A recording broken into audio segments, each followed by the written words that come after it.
गजाननं भूतगणाधिसेवितं कपीथजम्बोफलचारुभक्षणम् उमासुतं शोकविनाशकारकं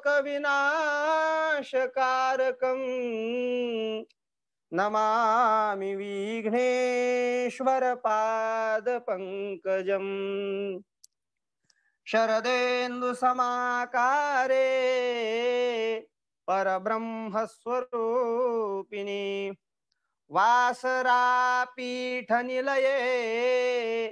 सरस्वती नमोस्तुते। गुरुर्ब्रह्मा गुरुर्विष्णू गुरुर्देवो महेश्वरः गुरु साक्षात् परब्रह्म तस्मै श्री गुरवे नमः। श्री गणेशाय नमः। श्री सरस्वत्यै नमः। श्री गुरुभ्यो नमः। हे सगुण गुण स्वरूपा रुक्मिणी वरा, हे चंद्रभागा तटविहारा, श्री संत वरदा शारंगधरा, पतित पावना दयानिधे। आतापर्यंत आपण श्री गजानन विजय या ग्रंथाचे 8 अध्यायाचं चिंतन केलेलं आहे. आज आम्ही 9व्या अध्यायाला प्रारंभ करत आहोत. या 9व्या अध्यायाच्या असणाऱ्या प्रारंभी दासगुण महाराज हे निर्गुणातून सगुण स्वरूप धारण करणाऱ्या त्या भगवान परमात्म्याला त्या ठिकाणी महाराज नमस्कार करतायत. सगुण स्वरूप असणारं धारण केलेला भगवान परमात्मा. कोणतं सगुण स्वरूप धारण केलं हो त्यानं? सुंदर ते ध्यान उभे विटेवरी करकटावरी ठेवून या, तुळसी हार गळा कासे पितांबर, आवडे निरंतर हेची ध्यान. असं सगुण स्वरूप धारण करणाऱ्या रुक्मिणीचा जो पती आहे त्या भगवंताला नमस्कार असो. चंद्रभागेच्या असणाऱ्या तटावर ज्याचं निवासस्थान आहे अशा पांडुरंग परमात्म्याला आमचा नमस्कार असो. श्री संत वरदा शारंगधरा, संतांना वर प्रदान करणारा, शारंग नावाचं धनुष्य आपल्या हातामध्ये धारण करणारा आणि पतिताला पावन करणारा दयानिधी अशा पांडुरंग परमात्म्याला आमचा नमस्कार असो. लहाना वाचून मोठ्याचा मोठेपणा नटिके साचा, पतिता विन परमेश्वराचा बोलबाला होणे नाही. लहाना वाचून असणार जसं मोठ्यांचा त्या ठिकाणी महाराज मोठेपणा टिकत नसतो. कारण की मोठ्यांचा मोठेपणा हा लहानांमुळे टिकतो. लहान नमस्कार करतात, लहान त्यांची आज्ञा पालन करतात. एक उदाहरण जर आपण घेतलं, व्यवहारामध्ये एखादा मोठा व्यक्ती आहे, लहान लेकरांनी, लहान लेकर म्हणण्यापेक्षा त्यांच्यापेक्षा लहान वयाने किंवा ज्ञानाने माणसाने जर त्यांचं ऐकलं नाही, जर त्यांचं असणारं ऐकलं नाही, तर त्या मोठ्या माणसाची किंमत राहते का? नाही राहत. काय बुवा, त्या अमुक अमुक माणसानं काम सांगितलं आणि याने ऐकलं सुद्धा नाहीये. काय ऐकलं सुद्धा नाही म्हणजे झालं, त्याचा असणारा मोठेपणा तिथे गेला. लहान लेकराला, लहानाला कोणी बोलणार नाही, पण मोठ्याला म्हणणार यांचं ऐकलं नाही म्हणजे मोठ्याचा मोठेपणा तिथे गेलाय. साधं त्यांचा हा माणूस ऐकत नाहीये आणि ते काय आपलं काम करणार आहेत, अशा प्रकारे असणारा महाराज या गोष्टी होतात. म्हणून लहाना वाचून मोठ्याचा मोठेपणा नसतो. सज्जनाचा सज्जनपणा जर आपल्याला कळायचा असेल तर त्याच्याकरता दुष्ट ही व्यक्ती लागतात महाराज. दुष्ट व्यक्ती सगळेच चांगले जर असले तर सज्जनाचं वर्णन तरी कोण करणार? दुष्ट आहेत म्हणून सज्जनाचं वर्णन आहे. सांगायचा मुद्दा असणार मोठेपणा नटिकेसाच्या, लहानाशिवाय मोठेपणा असणारा मोठ्यांचा टिकत नसतो. म्हणून हे पतित पावना, हे परमेश्वरा, परमेश्वराचा बोलबाला होणे नसे. पतिता विना, आम्ही पतित माणसं तुझा बोलबाला करतो, आम्ही असणार तुझ्याकडे येतो. नामदेव महाराज एका अभंगामध्ये वर्णन करतात, पतित पावन नाम कोणी आलो मी द्वारा, पतित पावन वेशी म्हणून जातो माघारा. कविता ही होती एका मराठीच्या पुस्तकामध्ये ही संत नामदेव महाराजांची. पतित पावन नाम कोणी आलो मी द्वारा, पतिताला पावन करणारा भगवान परमात्मा आहे. ह्या ज्या पतिताला भगवान परमात्म्याने पावन केलं ते पतित लहान, पतित म्हणजे लहान दरा दृष्टांतामध्ये ते असणारे या भगवान परमात्म्याचा बोलबाला करतात. किंवा पहा, आमच्यासारख्या असलेल्या पाप्याला देवानं तारलं. ग्रंथही सांगतात अमक्या अमक्या पाप्याला भगवंतानी तारलेला आहे. हे जे ग्रंथही सांगतात पण ते सांगत असताना महाराज ते पतित लोक सांगतात, पतित लोक भगवंताची स्तुती करतात आणि त्यांचा उद्धार केल्यामुळे देवा तुला मोठे पण आहे. म्हणून पतिताशिवाय परमेश्वराचा बोलबाला होत नाही. परमेश्वराचं महात्म्य त्या ठिकाणी लोकांना पटत नाही किंवा पटवून देता येत नाही, असं या ठिकाणी दासगुरु महाराज म्हणतायत. आम्ही आहोत पतित म्हणून तुला म्हणतात, पावड करता रुक्मिणी कांत हे आता विसरू नको. आम्ही पतित आहोत आणि आम्हाला तू पावन करतो म्हणून तुला पतित पावन असं नाव भगवंता प्राप्त झालेलं आहे. हे रुक्मिणी कांता, हे पंढरीश पांडुरंग परमात्मा, ही गोष्ट तू मात्र विसरू नकोस. परेश लोहाला सोने करी म्हणून त्याचे महत्व भूमीवरी, ओहोळ पोटी घे गोदावरी म्हणून म्हणती तीर्थ तिला. परिसाला असणार परिस असणार लोखंडाला सोनं करतो म्हणून परिसाला महत्व आहे. तसं आमच्यासारख्या लोखंडाला तुमच्यासारख्या परिसानं स्पर्श केल्याच्या नंतर तुमच्यासारख्या परिसाला मोठेपणा येतो. एखादा लोखंडच भेटला नाहीये तर त्या परिसाची तरी असणारी कशा प्रकारे परीक्षा व्हायची. म्हणून भगवंता पतितच भेटला नाही तर तुझी तरी परीक्षा कशी व्हायची. ओहळ पोटी घे गोदावरी म्हणून म्हणती तीर्थ तिला.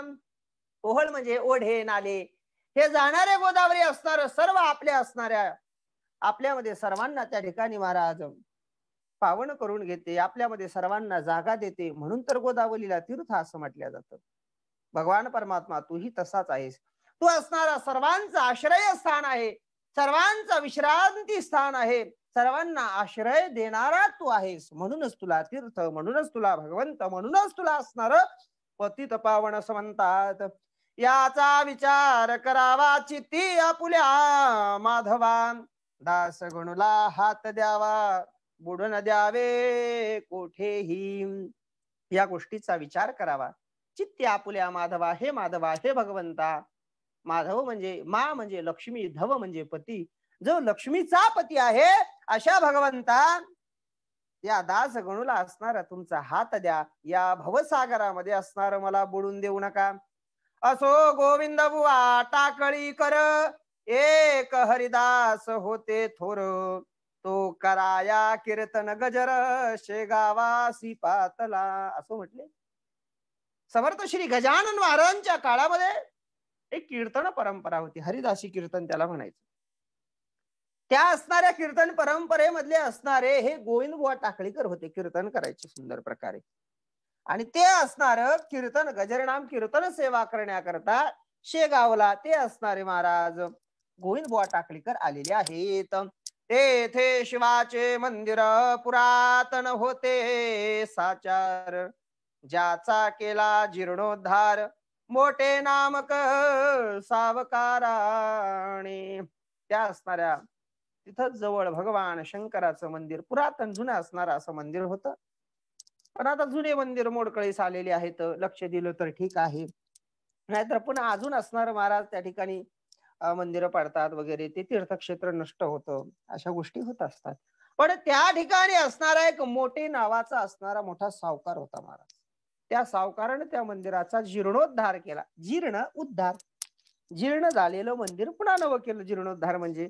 अशा प्रकारे त्या मोठे सावकारानं हे महत् कार्य त्या ठिकाणी केलेलं आहे. अलीकडच्या श्रीमंताला मंदिराचा कंटाळा, मोठा रे क्लब बायसिकला याचे प्रेम बहु असे. अलीकडचे श्रीमंत माणसं महाराज, देव नाही धर्म नाही, बरेच जण असे पाहायला भेटतात महाराज.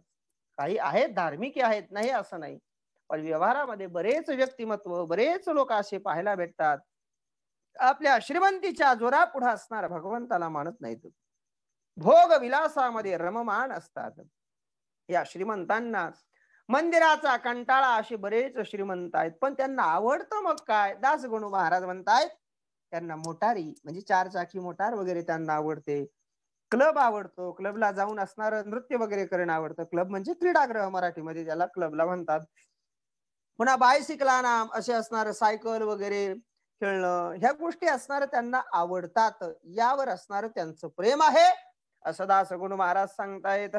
तैसान मोठे सावकार श्रीमंत सोन भाविक फार, त्यानेच हा जीर्णोद्धार केला असे मंदिराचा. पण तसा असणारा हा मोठे सावकार नव्हता बरं का.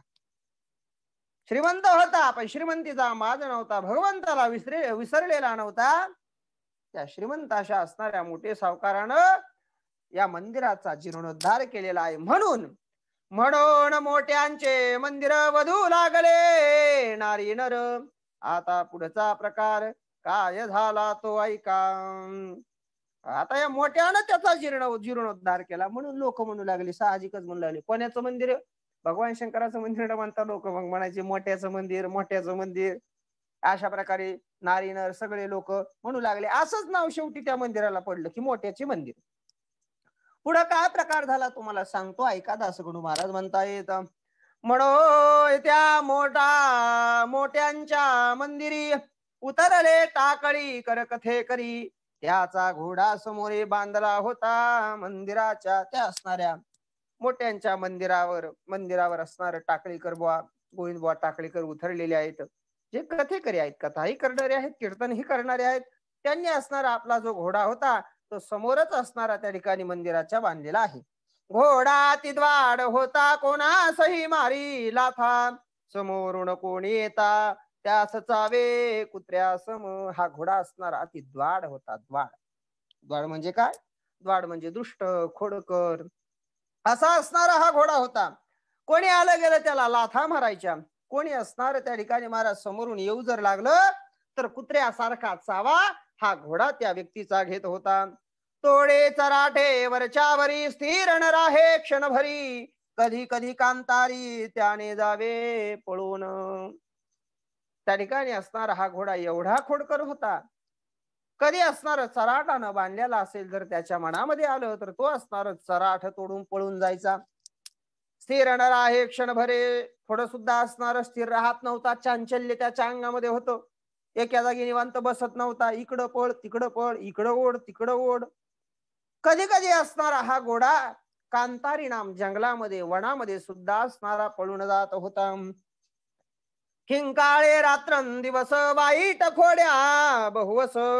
आल्या होत्या मुक्कामास श्रोते तया घोड्याच्या. किंकाळे रात्रंदिवस तो घोडा असणारा रात्रंदिवस त्या ठिकाणी महाराज किंकाळायचा, खोड्या करायचा. अशा वाईट खोड्या बऱ्याच असणाऱ्या खोड्या त्या घोड्यामध्ये होत्या.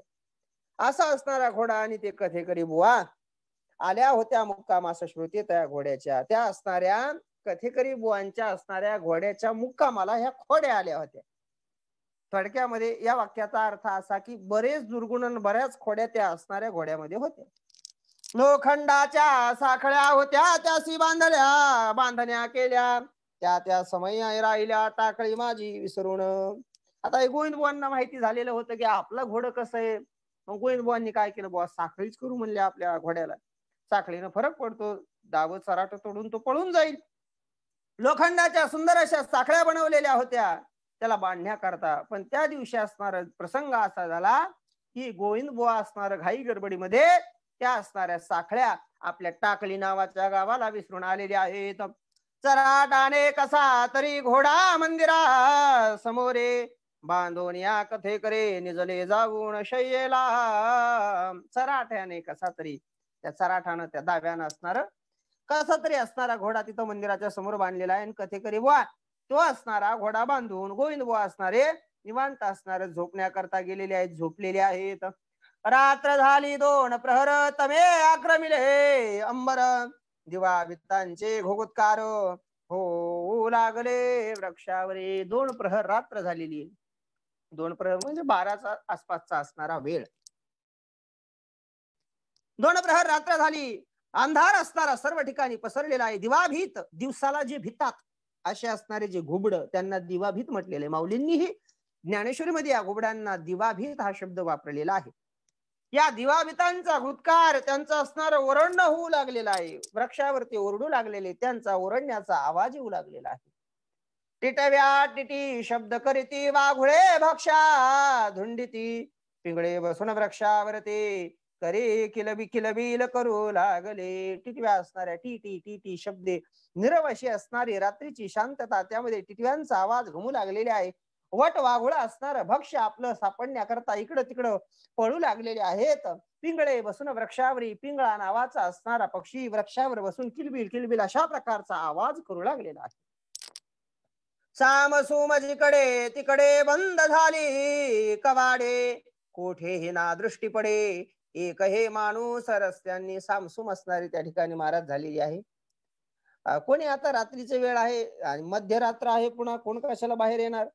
त्या ठिकाणी सर्व लोपलेले आहेत, रस्त्यावर झोपलेले आहेत, रस्त्यावर असणार कोणी नाही, सर्व दरवाजे वगैरे बंद केलेले, एकही माणूस रस्त्यावर नाही, असं या ठिकाणी दासगणू महाराज सांगता येत. आयशा रात्र समयास श्री गजानन पुण्यपुरुष घोडा बांधल्या ठायास येते झाले सहजगते. अशी असणारी रात्र त्यावेळेस श्री गजानन महाराज जे पुण्यपुरुष आहेत, घोडा बांधल्या ठायास, जिथं असणारा घोडा बांधलेला आहे त्या ठिकाणी असणारे महाराज समर्थ श्री गजानन महाराज आलेले आहेत. जे जे कोणी द्वाडसती त्यांना सुधारण्या प्रते, साधू पुरुष अवतार घेती ईशाज्ञेने भूमीवरी. जे जे असणार कोणी द्वाड आहेत, खोडकर आहेत, अशा असणाऱ्या व्यक्तींचा उद्धार करण्याकरता, त्यांना तारून नेण्याकरता, त्यांना असणार सुधारण्याकरता ईशाज्ञे नाम ईश्वराच्या आज्ञेने स्वतः साधू संत हे अवताराला येत असतात. औषधाचे प्रयोजन रोगा निवारण्या कारण, देवी द्वाडांचे द्वाडपण साधू संत निवारिती. जसं असणार रोग निवारण करण्याकरता भगवंतांनी औषधीची योजना केलेली आहे. औषध घेतलं की रोग निवारण होतो, तात्पुरता का होईना पण होतो. तसं असणार द्वाडांचं दुष्टांचं या खोडकर लोकांचं असणार त्या ठिकाणी महाराज कल्याण करण्याकरता म्हणून असणार भगवंतांनी साधू संतांना या भूतलावर पाठवलेलं आहे. असो गजानन घोड्यापासी आले रात्र समयासी, जावोणी निजले अतिहर्षी चौपायात घोड्याच्या. समर्थ श्री गजानन महाराज त्या ठिकाणी आलेले, रात्रीची वेळ आहे आणि तसंच समर्थ श्री गजानन महाराज त्या असणाऱ्या घोड्याच्या चहुपायात, घोड्याच्या वडाची चार असणारे असे जे पाय, त्या पायाच्या मध्यभागी असणारे जाऊन समर्थ श्री गजानन महाराज झोपलेले आहेत. मुखे भजन चालले होते गणी गणगणात भोते, या सांकेतिक भजनाते जाणण्या कोण समर्थ हो. समर्थ श्री गजानन महाराजांच्या मुखामध्ये असणार महाराज सारखं असं असणार भजन चालू होतं. महाराज सारखं असणार समर्थ श्री गजानन महाराज भजन करायचे. कोणतं? गणी गणगणात बोते, गणी गणगणात बोते, अशा प्रकारे भजन करायचे. असं असणार आहे सांकेतिक भजन. त्याचा अर्थ कोणाला बळे करणार? त्या सूत्ररूप भजनाचा अर्थ ऐसा वाटतो साचा, गनिया शब्दाचा अर्थ मोजी हाच असे. त्या सूत्ररूप अशा असणाऱ्या भजनाचा अर्थ मला असा वाटतो म्हटले की गणी शब्दाचा अर्थ होतो मोजी. गणने म्हणजे मोजणे, जनगणना माणसं मोजणे म्हणजे जनगणना. तसा असणार गणी म्हणजे मोजी, मोजणारा. गणी शब्दाचा अर्थ मोजी असा होतो. जीवात्मा म्हणजे गण, तो ब्रह्माहून नाही भिन्न. जीवात्मा म्हणजे असणार गण आहे आणि तो ब्रह्माहून भिन्न नाहीये हे सुचवावया कारण गणात शब्द असे हे सांगण्याकरता, हे सुचवण्याकरता गणात हा शब्द या ठिकाणी आलेला आहे.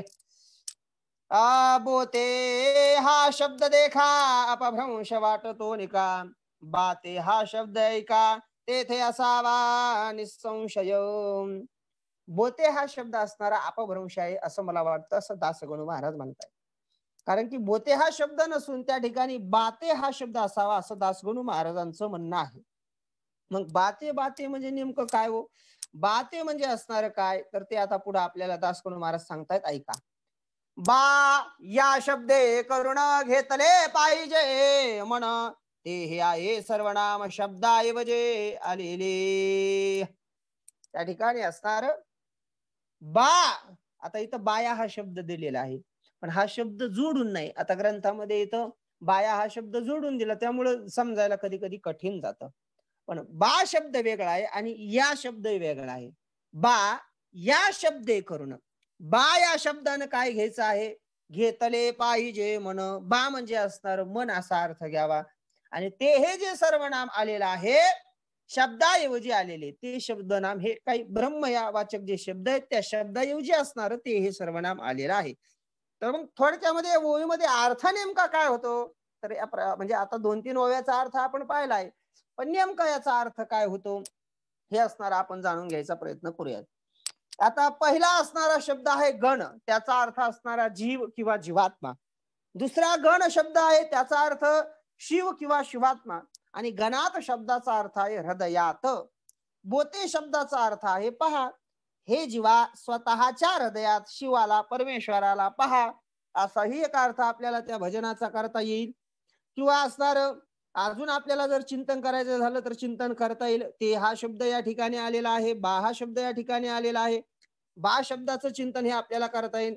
बा हा शब्द संबोधनार्थक किंवा असणार अरे ह्या शब्दाने आलेला आहे. आपण बा म्हणत असताना येत बघा. आता अर्जुनाला भगवान परमात्मा असणारे ज्ञानेश्वरीमध्ये माऊलींच्या मुखानं माऊली म्हणतात, तरे धनुर्धरा धैर्या निके अवधान देईबा धनंजया पै सर्वभूता ते माया करिगा. माऊली ज्ञानोबारा असणार ज्ञानेश्वरीमध्ये सांगतात, तरी धनुर्धरा धैर्या, तरी असणार हे धनुर्धरा धैर्या निके अवधान देईबा. निका असा असणारा अवधान देई बा. बा हा शब्द इथं आलेला आहे. बा मग इथं बा शब्द, बा धनंजया. बा धनंजया म्हणजे काय? बा धनंजया, बा हे धनंजयाला अर्जुनाला संबोधन आहे. हे धनंजया असं म्हणावं लागेल. किंवा बा हा असणारा शब्द या ठिकाणी महाराज अरे अर्थाने आला असावा. अरे धनंजया, अरे अर्जुना या अर्थानं हा शब्द आला असावा. धनंजया पै सर्व भूता ते माया करी हरिगा. पण असणार या असणाऱ्या ओवीमध्ये आपण मुद्दा महत्वाचा हा पाहिला. बा शब्दाचा अर्थ इथं माऊलींनी कोण्या अर्थाने घेतलेला आहे. म्हणून बा शब्दाचा असा अर्थ होतो या ठिकाणी. बा शब्दाचा अर्थ दासगणू महाराजांनी मन असा घेतलेला आहे. दुसरा असणारा पुढे शब्द आहे बाते.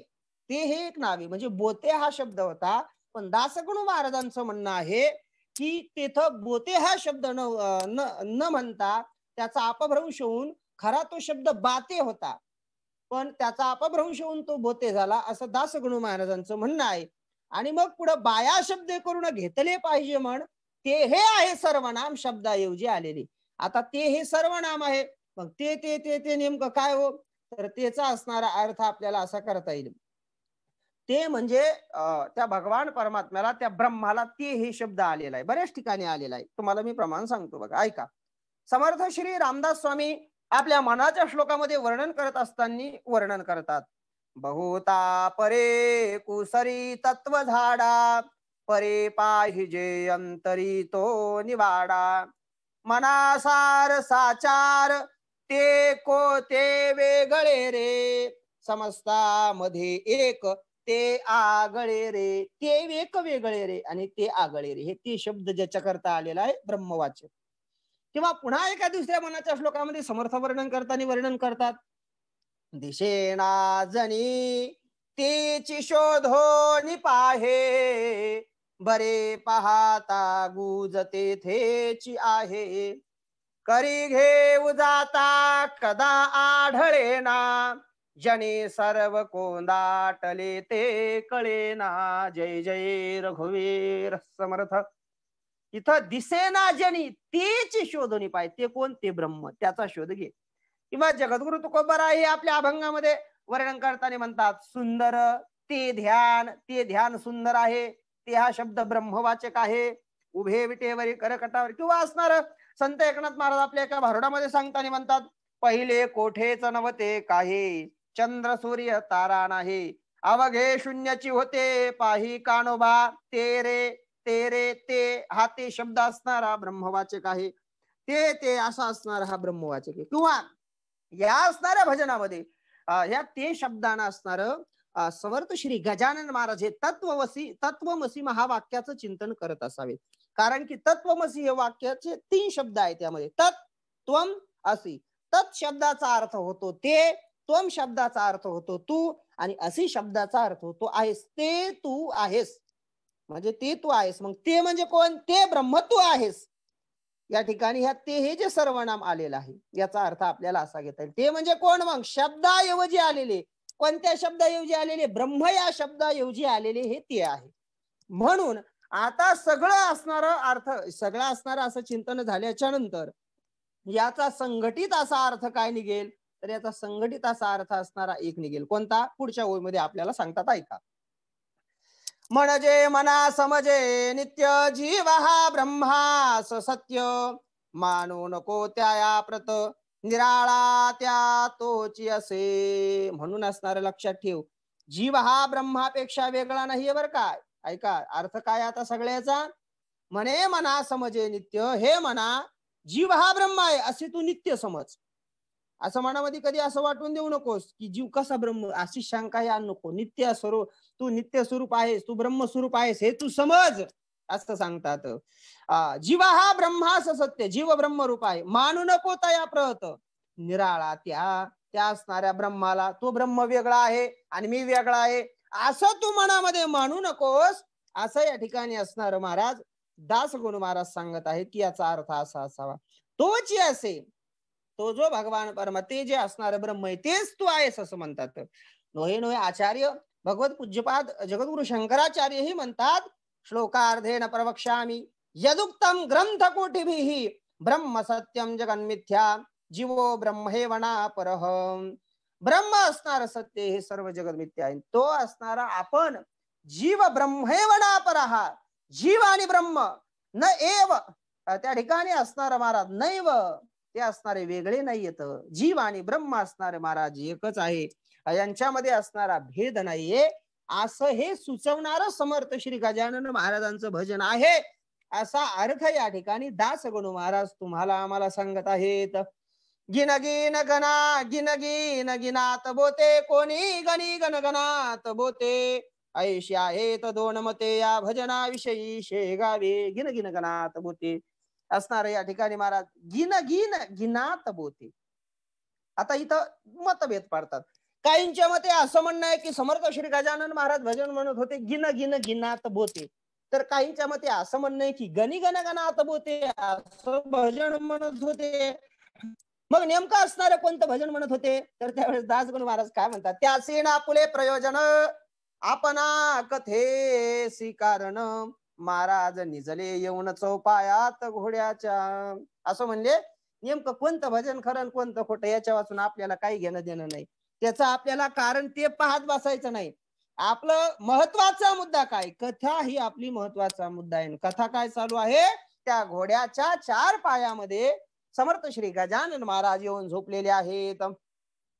वरील भजन मुखाने चालले होते आनंदाने, वाटे या भजन रूप साखळीने घोडा बांधून टाकिला. वरचं असणारं जे भजन आहे ते असणार मुखान त्या ठिकाणी महाराज. वरचं कोणतं, ज्याचं आता एवढं चिंतन आपण पाहिलं, गण गण गणात बोते, हे जे चिंतन आपण पाहिलं हे भजन असणार मुखान चालू होतं, चालले होते आनंदाने.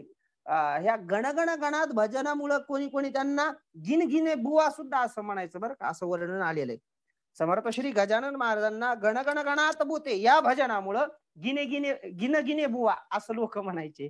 म्हणजे असं असणारं भजन समर्थ करू लागलेले आहेत. आणि महाराज त्या ठिकाणी महाराज समर्थ श्री गजानन महाराज भजन करत करत त्या असणाऱ्या घोड्याच्या पायामध्ये झोपलेले आहेत. वरेल भजन मुखाने चालले होते आनंदाने, वाटे या भजन रूप साखळीने घोडा बांधून टाकीला. असं वाटू लागलेलं आहे या भजन रूप असणाऱ्या साखळीनं हा घोडा समर्थांनी बांधून ठेवला की काय. गोविंद बुवाच्या अंतरे धास्ती होती जबर खरे, म्हणून ते वरच्या वरी उठून पाहे वारूला. गोविंद बुवाच्या मनामध्ये सारखीच असती, कसं आहे आपलं घोडं पळून जातं का, घोडं पळून जातं का, पळून गेलं तर उद्याच्या प्रवासाचं कसं, सगळे असणारे धास्ती गोविंद बुवाच्या मनामध्ये महाराज. धास्ती शब्दाचा अर्थ भीती, जबर शब्दाचा अर्थ मोठं मोठी, मोठी अशी भीती त्यांच्या मनामध्ये होते. म्हणून ते वरचे वर म्हणजे पुन्हा पुन्हा असणार त्या ठिकाणी उठून शेवाला की थोडस उठून पाहायचं घोडं जाग्यावर आहे का नाही, असं असणार ते गोविंद बुवा टाकळीकर करायचे. तो ठाण्यावरी घोडा शांत ऐसे पडता दृष्टीप्रत, गोविंद बुवाच्या चित्तात अति नवल वाटले. पाहिलं तर ठाण्यावरी घोडा शांत, ठाण म्हणजे ठिकाण, ठिकाणावर, त्या ठिकाणावर असणारा घोडा शांत उभा आहे असं गोविंद बुवाच्या दृष्टीला पडलेला आहे. गोविंद बुवा मनामध्ये असणारा नवल वाटला, असं कसं झालं, हे गोविंद बुवा असणारे महाराज नवल करू लागले, आश्चर्य करू लागलेले आहेत. त्यांच्या मनामध्ये काही शंका कुशंका येऊ लागलेल्या आहेत. त्याचं वर्णन या ठिकाणी दास गणू महाराज करतायत ते तुम्ही ऐका. तो आपुल्या मनी म्हणे हे ऐसे झाले कशाने, का का हे आजाराने व्याप्त झाला घोडा हा. आपल्या मनामध्ये असणार गोविंद टाकळीकर म्हणायला लागल्या, असं कसं झालं म्हणजे काय कारण असन बुवा? का काही आजाराने, बरं काही आजारानं घोड्याला काही आजार तर झाला नसेल ना एकदम? काही घोड्याला त्रास तर नसेल ना? व्याप्त झाला घोडा हा, आजाराने व्याप्त झाला घोडा हा म्हणजे असणाऱ्या आजारानं त्रासलेला तर नाही ना हा घोडा? अशा प्रकारे शंका कुशंका असणाऱ्या गोविंदबुवा टाकळीकरांच्या मनामध्ये येऊ लागलेल्या आहेत. म्हणून राहिला शांत हे न काही कळो येत, हा ऐसा आजपर्यंत नाही कधीच स्थिरावला. म्हणून असणारा हा घोडा शांत थांबलाय रोगामुळे. कारण की रोग झाल्याच्या नंतर भले भले शांत थांबतात. रोग झाल्यावर महाराज काहीच करता येत नाही महाराज. बोला वाटतं पण बोलावं असणार वाटतं पण बोलता येत नाहीये. नंतर बोलावंही माणसाला वाटत नाही, उठावं वाटत काहीच असणार करण्याची मनस्थिती माणसाची राहत नसते. तसं या असणाऱ्या घोड्याला रोग झाल्यामुळे याला आता हालचाल करायची परिस्थिती राहिली नाही याची, का याला पळून जायची परिस्थिती राहिली नाहीये. नेमकं झालं काय म्हणून हा तर रोगामुळे शांत तर राहिला नाही ना, हे काही कळून येत नाहीये. आतापर्यंत तर असं कधी झालं नव्हतं. आतापर्यंत एवढ्या शांत आपला घोडा कधी उभा राहिला नव्हता, असा विचार गोविंदबुवा टाकळीकर करू लागलेले आहेत. हे काय आहे ते पहाया गेले, तो एक माणूस दिसले, चोहो पायात निजलेले त्या द्वाड घोड्याच्या. ते असणार काय आहे हे पाहण्याकरता म्हणून गोविंदबुवा टाकळीकर उठले. बुवा नेमकं घोड्याला काय झालं पाहणं, बरं आपलं पाहणं काम आहे, आपला घोडा आहे. उठलेले आहेत गोविंदबुवा टाकळीकर, जवळ गेले. जवळ जाऊन असणार त्या ठिकाणी महाराज पाहिलं तर कोणीतरी असणारा माणूस त्या द्वाड घोड्याच्या 4 पायाच्या मध्ये झोपलेला आहे. हे गोविंदबुवा टाकळीकरांच्या दृष्टीस पडलेलं आहे. अति निकट येवोनी पाहू लागले, निरखुनी तो दिसले कैवल्यदानी, तेथे गोविंद बुवाला. तिथं असणार जवळ गेले, निरखून पाहिलं कोण माणूस आहे काय आहे. तर तेवढ्यामध्ये पाहिल्याबरोबर कैवल्य दानी म्हणजे कैवल्य म्हणजे मोक्ष, कैवल्य ना मोक्ष, मोक्षाचं दान करणारे, एखादा आपल्याकडे आला तर त्याला मोक्षाची प्राप्ती करून देणारे असे असणारे हे महात्मे कैवल्यदानी नाम समर्थ श्री गजानन महाराज या गोविंद बुवाच्या दृष्टीला पडलेले आहेत. ते म्हणाले मनात, घोडा का झाला शांत, हे कळले कारणासहित मज लागी ए धबा. ते म्हणाले, हा आता मला कारण कळालं की माझा घोडा कधी न शांत राहणारा आज शांत झाला, हे मला आज कारणासहित कळालेलं आहे. काय कारण? आता माझ्या मनामध्ये नाना प्रकारच्या शंका होत्या, पण मला आता घोड्याचं कारण कळालेलं आहे की हा घोडा शांत का झाला, ते पुढच्या ओळीमध्ये आपल्याला सांगतात, ऐका. समर्थांच्या सहवासे घोडा शांत झाला असे, तेथे जेथे कस्तुरे तेथे नसे दुर्गंधाला थारा कदाम. त्या समर्थांच्या, समर्थ श्री गजानन महाराजांच्या सहवासामध्ये हा घोडा आला आणि त्यामुळे असणारा महाराज हा शांत झालेला आहे. जिथं कस्तुरी असते तिथं दुर्गंधाला थारा नसतो. म्हणजे थोडक्यामध्ये जिथं सुगंध असतो तिथं दुर्गंधाला थारा नसतो. कस्तुरी जिथं आहे ना तिथं महाराज सुगंधच येणार, दुर्गंध राहणारच नाहीये. तसं जिथं असणार समर्थ श्री गजानन महाराज रूपी कस्तुरी आहेत, तिथं ह्या घोड्याच्या खोडी रूपी दुर्गंधीला काय किंमत आहे, ती तिथं राहणारच नाहीये, असं दासगुण महाराज वर्णन करत आहेत. समर्थाच्या पायावरी गोविंद बुवाने अत्यादरी शिर ठेविले, निर्धारी अष्टभाव दाटले. समर्थ श्री गजानन महाराजांच्या चरणावर गोविंद बुवांनी मस्तक ठेवलेला आहे. अष्टभाव मनामध्ये दाटून आलेले, तर शरीर थरथरा कापत आहे, डोळ्यामधून असणार पाणी वाहत आहे. अशी अवस्था त्या ठिकाणी गोविंद बुवा टाकळीकरांची झालेली आहे. मुखे करू लागले स्तवन आपण खरेच गजानन, विघ्नाचे करीत असा कंदन याचा प्रत्यय आजाला. मुखान असणार समर्थ श्री गजानन महाराजांचं स्तवन स्तुती असणार त्या ठिकाणी महाराज हे गोविंद वाकरू लागले, महाराज तुमचं जे गजानन नाव आहे ना ते खरंच सार्थक आहे, खरंच आहे, खरंच तुम्ही गजानन गणपती आहात, असं असणार या ठिकाणी महाराज दासगणू महाराज म्हणतात. का? कारण की विघ्नाचे करीत असा कंदन याचा प्रत्यय आज आला. गणपती बाप्पाचं नमन आपण सुरुवातीला करतो. का करतो? मंगलाचरणामध्ये गणपती बाप्पाचं नमन का करतो? कारण की हा ग्रंथ निर्विघ्नपणे असणारा पार पडावा. या ग्रंथाच्या मध्ये आपल्याला काही अडचणी येऊ नये येत. म्हणजे विघ्नाचा नाश करण्याचं सामर्थ्य, विघ्नांना पळवून लावण्याचं सामर्थ्य कोणामध्ये? गणपती बाप्पामध्ये आहे. म्हणून विघ्न महाराज आपण म्हणतो आरती सुख करता, दुःख हरता, दुःख हरण करणारा, संकट हरण करणारा असा हा गणपती बाप्पा आहे. अनेक असे असणारे संकट तो निवारण करतो, विघ्न दूर करतो. तसंच आज असणार ते गणपती बाप्पा विघ्नांचं निवारण करतात. आणि तुम्हीही काय केलं? माझ्या घोड्याच्या असणाऱ्या खोडीचं निवारण केलं. विघ्नाची करीत असा कंदन, कंदन शब्दाचा अर्थ नाश. याचा मला आज प्रत्यय आला, याचा मला अनुभव आला. म्हणून तुम्ही साक्षात गजानन गणपती आहात असं गोविंदबुवा टाकळीकर म्हणू लागलेले आहेत.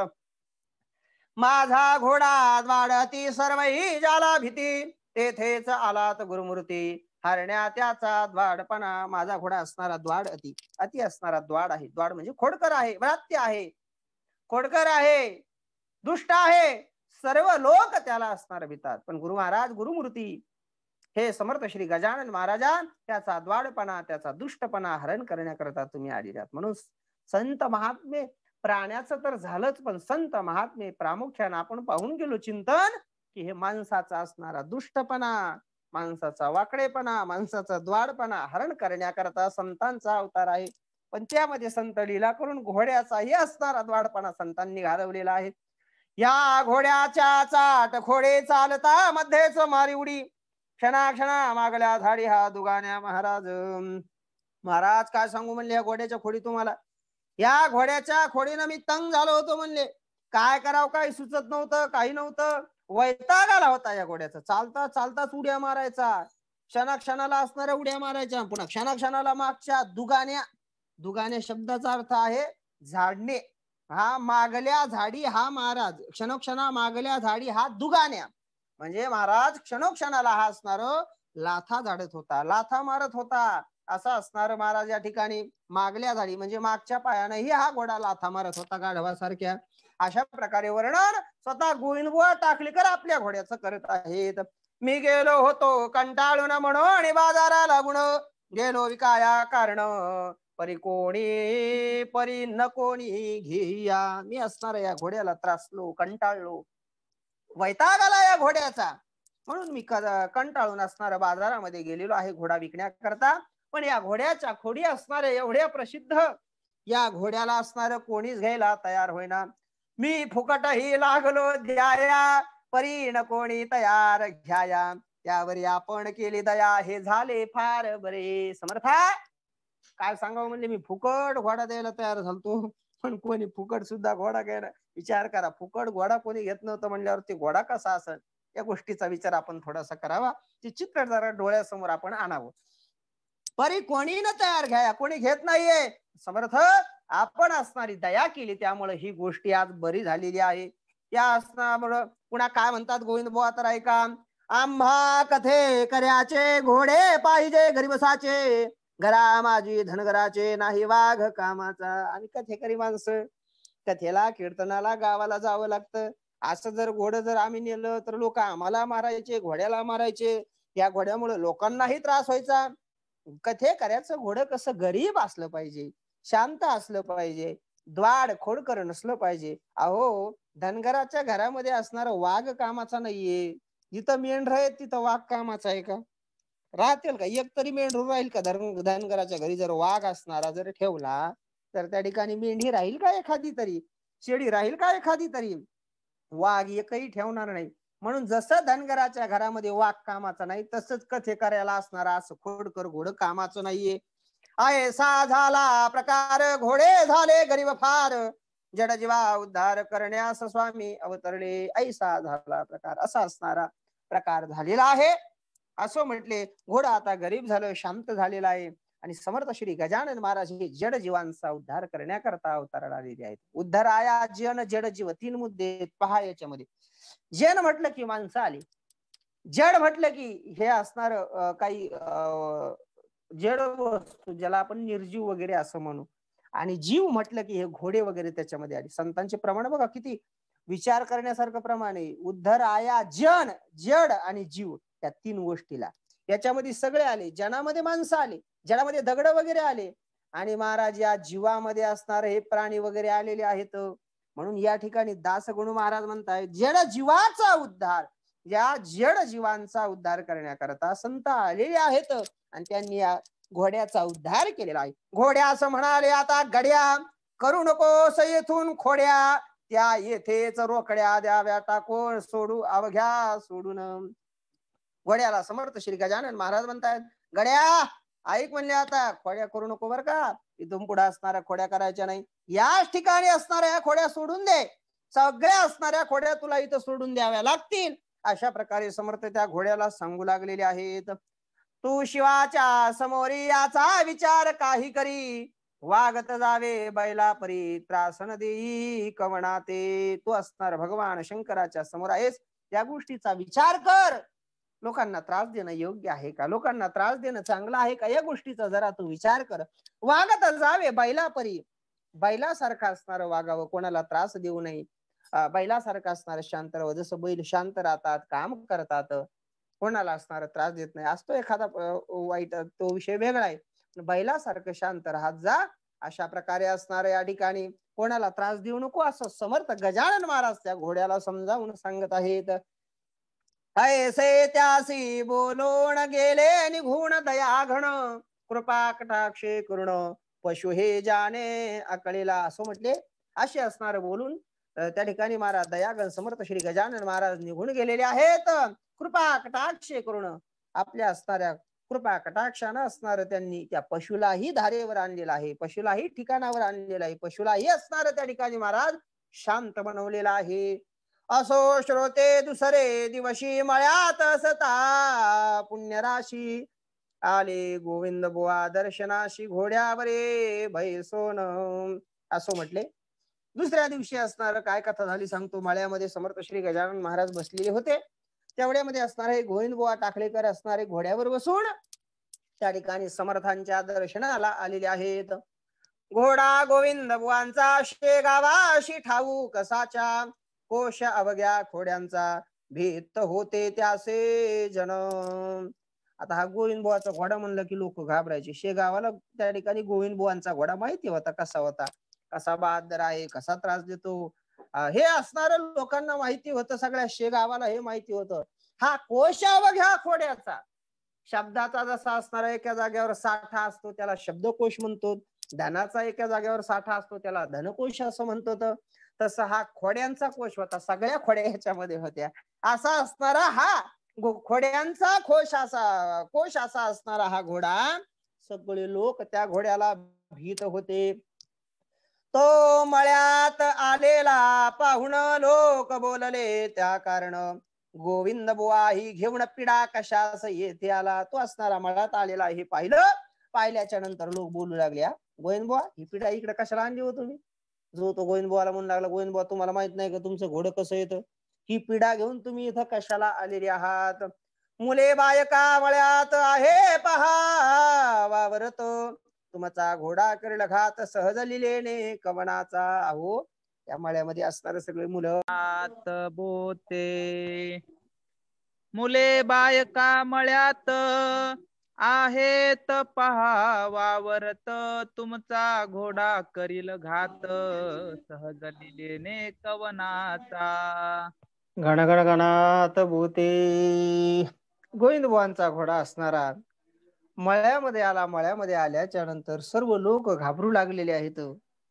सगळे लोक म्हणतात, गोविंद बुवा तुम्हाला माहित नाही का म्हटले, या मळ्यामध्ये मुलं येतं, बायका येतं, काम करण्याकरता इथं सर्व जमा झालेले आहेत, काम चालू आहे, तुम्ही तुमचा घोडा इथं कशाला आणलेला आहे. हा घोडा असणारा त्रास देणारा आहे, मारणारा आहे, असं लोक त्या ठिकाणी गोविंद बुवांना बोलू लागलेले आहेत.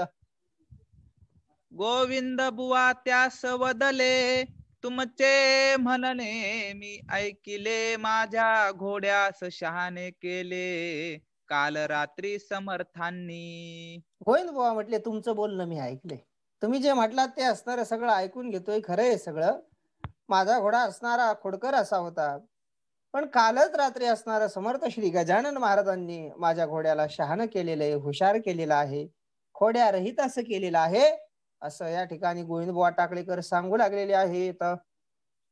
त्याने खोड्या दिल्या टाकून, झाला गोगल गाई समान, आत भ्यावयाचे कारण काही न उरले कोणाशी. त्यानं असणाऱ्या खोड्या टाकून दिलेल्या आहेत, आता तो खोड्या करत नाही. एखादी गोगलगाय जशी गरीब असते तसा असणार तो गोगलगाई सारखा गरीब असा झालेला आहे. आता खोड्या करत नाहीये. आता भिण्याचं काही कारण उरलेलं नाहीये, असं गोविंद बुवा त्या शेतकऱ्यांना सांगू लागलेले आहेत. चिंचे खाली उभा केला टाकळी करांनी घोडा भला चराटा वाचूनी राहिला उभा तो एक प्रहर. चिंचेच्या खाली असणार टाकळीकरांचा घोडा असणारा उभा केला महाराज. ज्या घोड्याला बांधायला लोखंडाची साखळी लागायची तो घोडा आता असणार चराट ही त्याला बांधलं नाही, मोकळाच सोडला. एक प्रहर म्हणजे 3 तास त्या चिंचाच्या झाडाखालून तो घोडा हल्लेला नाहीये. भाजी पाला कोवळा घास मळ्यात होता विशेष परिणा लाविले त्यास तोंड घोड्याने काही. भाजीपाला कोवळा घास त्या ठिकाणी असणारा सुंदर असा भाजीपाला होता. कोवळा कोवळा असणारा घास होता, जे जनावरांना खाण्याकरता टाकण्याकरता मुद्दाम शेतकरी घास पेरतात. त्या ठिकाणी घास शेतामध्ये करतात. तर भाजीपाला होता, कोवळा कोवळा असा घास होता मळ्यामध्ये. पण त्या असणाऱ्या घोड्यानं स्वतः जाऊन कुठेही असणार तोंड घातलेलं नाहीये. पहा संतांची केवढी शक्ती पशुही आज्ञेत वागती पत्र्यात आरंभिली स्तुती गोविंद बुवांनी समर्थांची. पहा संताची केवढी शक्ती, संताची शक्ती पहा, संताचं मोठेपण पहा, की या महात्म्यांच्या संतांच्या आज्ञेमध्ये पशुही वागतात. माऊली ज्ञानोबरायानं पशुला म्हणावं वेद बोल, पशुनं वेद बोलावा. या असणाऱ्या संतांच्या आज्ञेमध्ये पशुही वागत असतात, पण माणसं वागत नाहीत. किती दुर्दैव आहे. पत्र्यात आरंभिले स्तुती गोविंद बुवांनी समर्थांची. समर्थ श्री गजानन महाराजांची स्तुती पत्र्यात म्हणजे त्या पत्र्याच्या असणाऱ्या थोड्या पत्र्याच्या निवाऱ्याखाली समर्थ श्री गजानन महाराज बसलेले होते. त्या ठिकाणी हे गोविंद बुवा टाकळीकडे गेले होते, टाकळीकर गेले होते आणि तिथं जाऊन असणारं समर्थ श्री गजानन महाराजांची स्तुती ते असणार पृथ्वी या वृत्तामध्ये करत आहेत. ती ऐका. अचिंत्य जगता प्रतिकृती तुझी न कोणा कळे असो खलही केवढा तव कृपे सुमार्गी वळे उने पुढती ये तुझ्या खचित रत्न चिंतामणी श्री सतत माझिया वरद हस्त ठेवा झनी. सुंदर प्रकारे असणारी स्तुती करू लागले. अचिंत्य जगता प्रतिकृती तुझी कोणा न कळे. हे भगवंता, हे समर्थ श्री गजानन महाराजा, तुमची असणारी शक्ती ही कोणालाही न कळणारी आहे. भगवंताची शक्ती कळत नाहीये. पुन्हा असो खलही केवढा तव कृपे सुमार्गी वळे. खल असा केवढाही असो, दुष्ट माणूस कसाही जरी असला ना भगवंता, समर्थ श्री गजानन महाराजा, तुमच्या कृपेनं तो वाईट मार्ग सोडून असणार सन्मार्गावर येतो, सद्मार्गावर येतो, चांगल्या मार्गावर येतो. हे तुमचं मोठेपण आहे. उणे पुढती ये तुझ्या खचित रत्न चिंतामणी. समर्थ श्री गजानन महाराजा, तुमच्या समोर असणार या रत्नाला, सोन्याला, चांदीला याला असणारी काहीच किंमत नाहीये. श्री सतत माझिया वरद हस्त ठेवा झनी. माझ्या असणाऱ्या मस्तकावर फक्त तुमचा वरदहस्त असावा, एवढंच माझं मागणं आहे. असं या ठिकाणी महाराज गोविंद बुवा टाकळीकर स्तुती या ठिकाणी करत आहेत. ऐशी स्तुती करून गेले गोविंद बुवा निघून घोड्यास आपल्या घेऊन टाकळी ग्रामाकारणे. अशी असणारी स्तुती केलेली आहे. अशी स्तुती करून समर्थ श्री गजानन महाराजांना नमस्कार वगैरे केलेला आहे आणि गोविंद बुवा असणाऱ्या आपल्या घोड्यावर बसून आपल्या टाकळ्या गावाला निघून गेलेले आहेत. प्रत्येक दिनी शेगावी यात्रा येई नवी नवी काहीतरी धरून जीवी हेतू आपल्या श्रोते हो. प्रत्येक असणाऱ्या दिवशी शेगावामध्ये असणारी नवी नवी अशी यात्रा त्या ठिकाणी यायची, लोक यायचे, दिंड्या यायच्या. काहीतरी हेतू मनामध्ये धरायचा. काय हेतू? कोणाच्या मनामध्ये संत दर्शनाचा हेतू, कोणाच्या मनामध्ये चला संसारातलं काही मागू हा हेतू. अशा असणाऱ्या अनेक हेतून अनेक कारणानं असणारे लोक समर्थ श्री गजानन महाराजांकडे दिंड्या घेऊन येऊ लागलेले आहेत. त्या यात्रेकरू मंडळीत बाळापूरचे 2 गृहस्थ आले काही धरून हेत समर्थांच्या दर्शना. त्या असणाऱ्या यात्रेकरू मंडळीमध्ये बाळापूरचे 2 असणारे सद्गृहस्थ होते. त्या ठिकाणी असणारे महाराज काहीतरी मनामध्ये हेतू धरला, काहीतरी असणारा विचार करून, काहीतरी कारण मनामध्ये धरून हे असणारे दोघ जण समर्थ श्री गजानन महाराजांच्या दर्शनाला आलेले आहेत. पथी जाता एकमेका बोलू लागले ऐसे देखा पुढल्या वारीस गांजा सुका येऊ आपण घेऊन. पथी जाता एकमेका वाटाने असणाऱ्या रस्त्याने त्या ठिकाणी महाराज जात असताना बोलू लागले ऐसे देखा. चालता चालता दोघ जण होते. दोघं असलं की असणारा संवाद हा होतच असतो. बोलू लागले. बोलता बोलता दोघं म्हणतात आपण एक काम करू गड्या. म्हटले काय? पुढच्या वारीस येताना ना समर्थ श्री गजानन महाराजांना आपण सुका गांजा आणून देऊ. गांजा ओढतात ना, तर आपण समर्थ श्री गजानन महाराजांना सुका गांजा आणून देऊ. एवढं असणार आपण समर्पण करू, असं त्यांचं बोलणं त्या दोघांमध्ये चाललेलं आहे. काकी या गांजावर समर्थांचे प्रेम फार तो आपण आणला जर तरी कृपा होईल त्यांची. का की या गांजावर समर्थाचे प्रेम फार. गांजाच का द्यायचा हो? तर कारण सांगताना ते दोघं म्हणतात या असणाऱ्या गांजावर समर्थाचं प्रेम. का समर्थाचं प्रेम गांजावर आहे हो? ते एका भक्तानं अर्पण केलंय म्हणून समर्थाचं प्रेम ही गांजावर. भक्तानं अर्पण केलेलं भगवंताला असेल, देवाला असेल, सगळंच आवडतो. भगवान म्हणतात काय काय आवडतं? पत्रम पुष्पम फलम तोयम यो मे भक्त्या प्रयच्छते. गीतेचा 9वा अध्याय. ते सगळं देवाला असणार. काहीतरी देवाला अर्पण करायचं फक्त. पण ते काही असो देवाला अर्पण करावं. यांनी असणार महाराज समर्थांच्या भक्तानं, त्या गोसाव्यानं, काशीच्या गोसाव्यानं गांजा अर्पण केला आणि भक्तांनी दिल्यामुळं असणार त्या गांजावर समर्थांचं प्रेम होतं. तो आपण आणला जर तरी कृपा होईल त्यांची. आणि तो गांजा असणारा आपण आणला आणि समर्थांना दिला तर समर्थ आपल्यावर खुश होतील.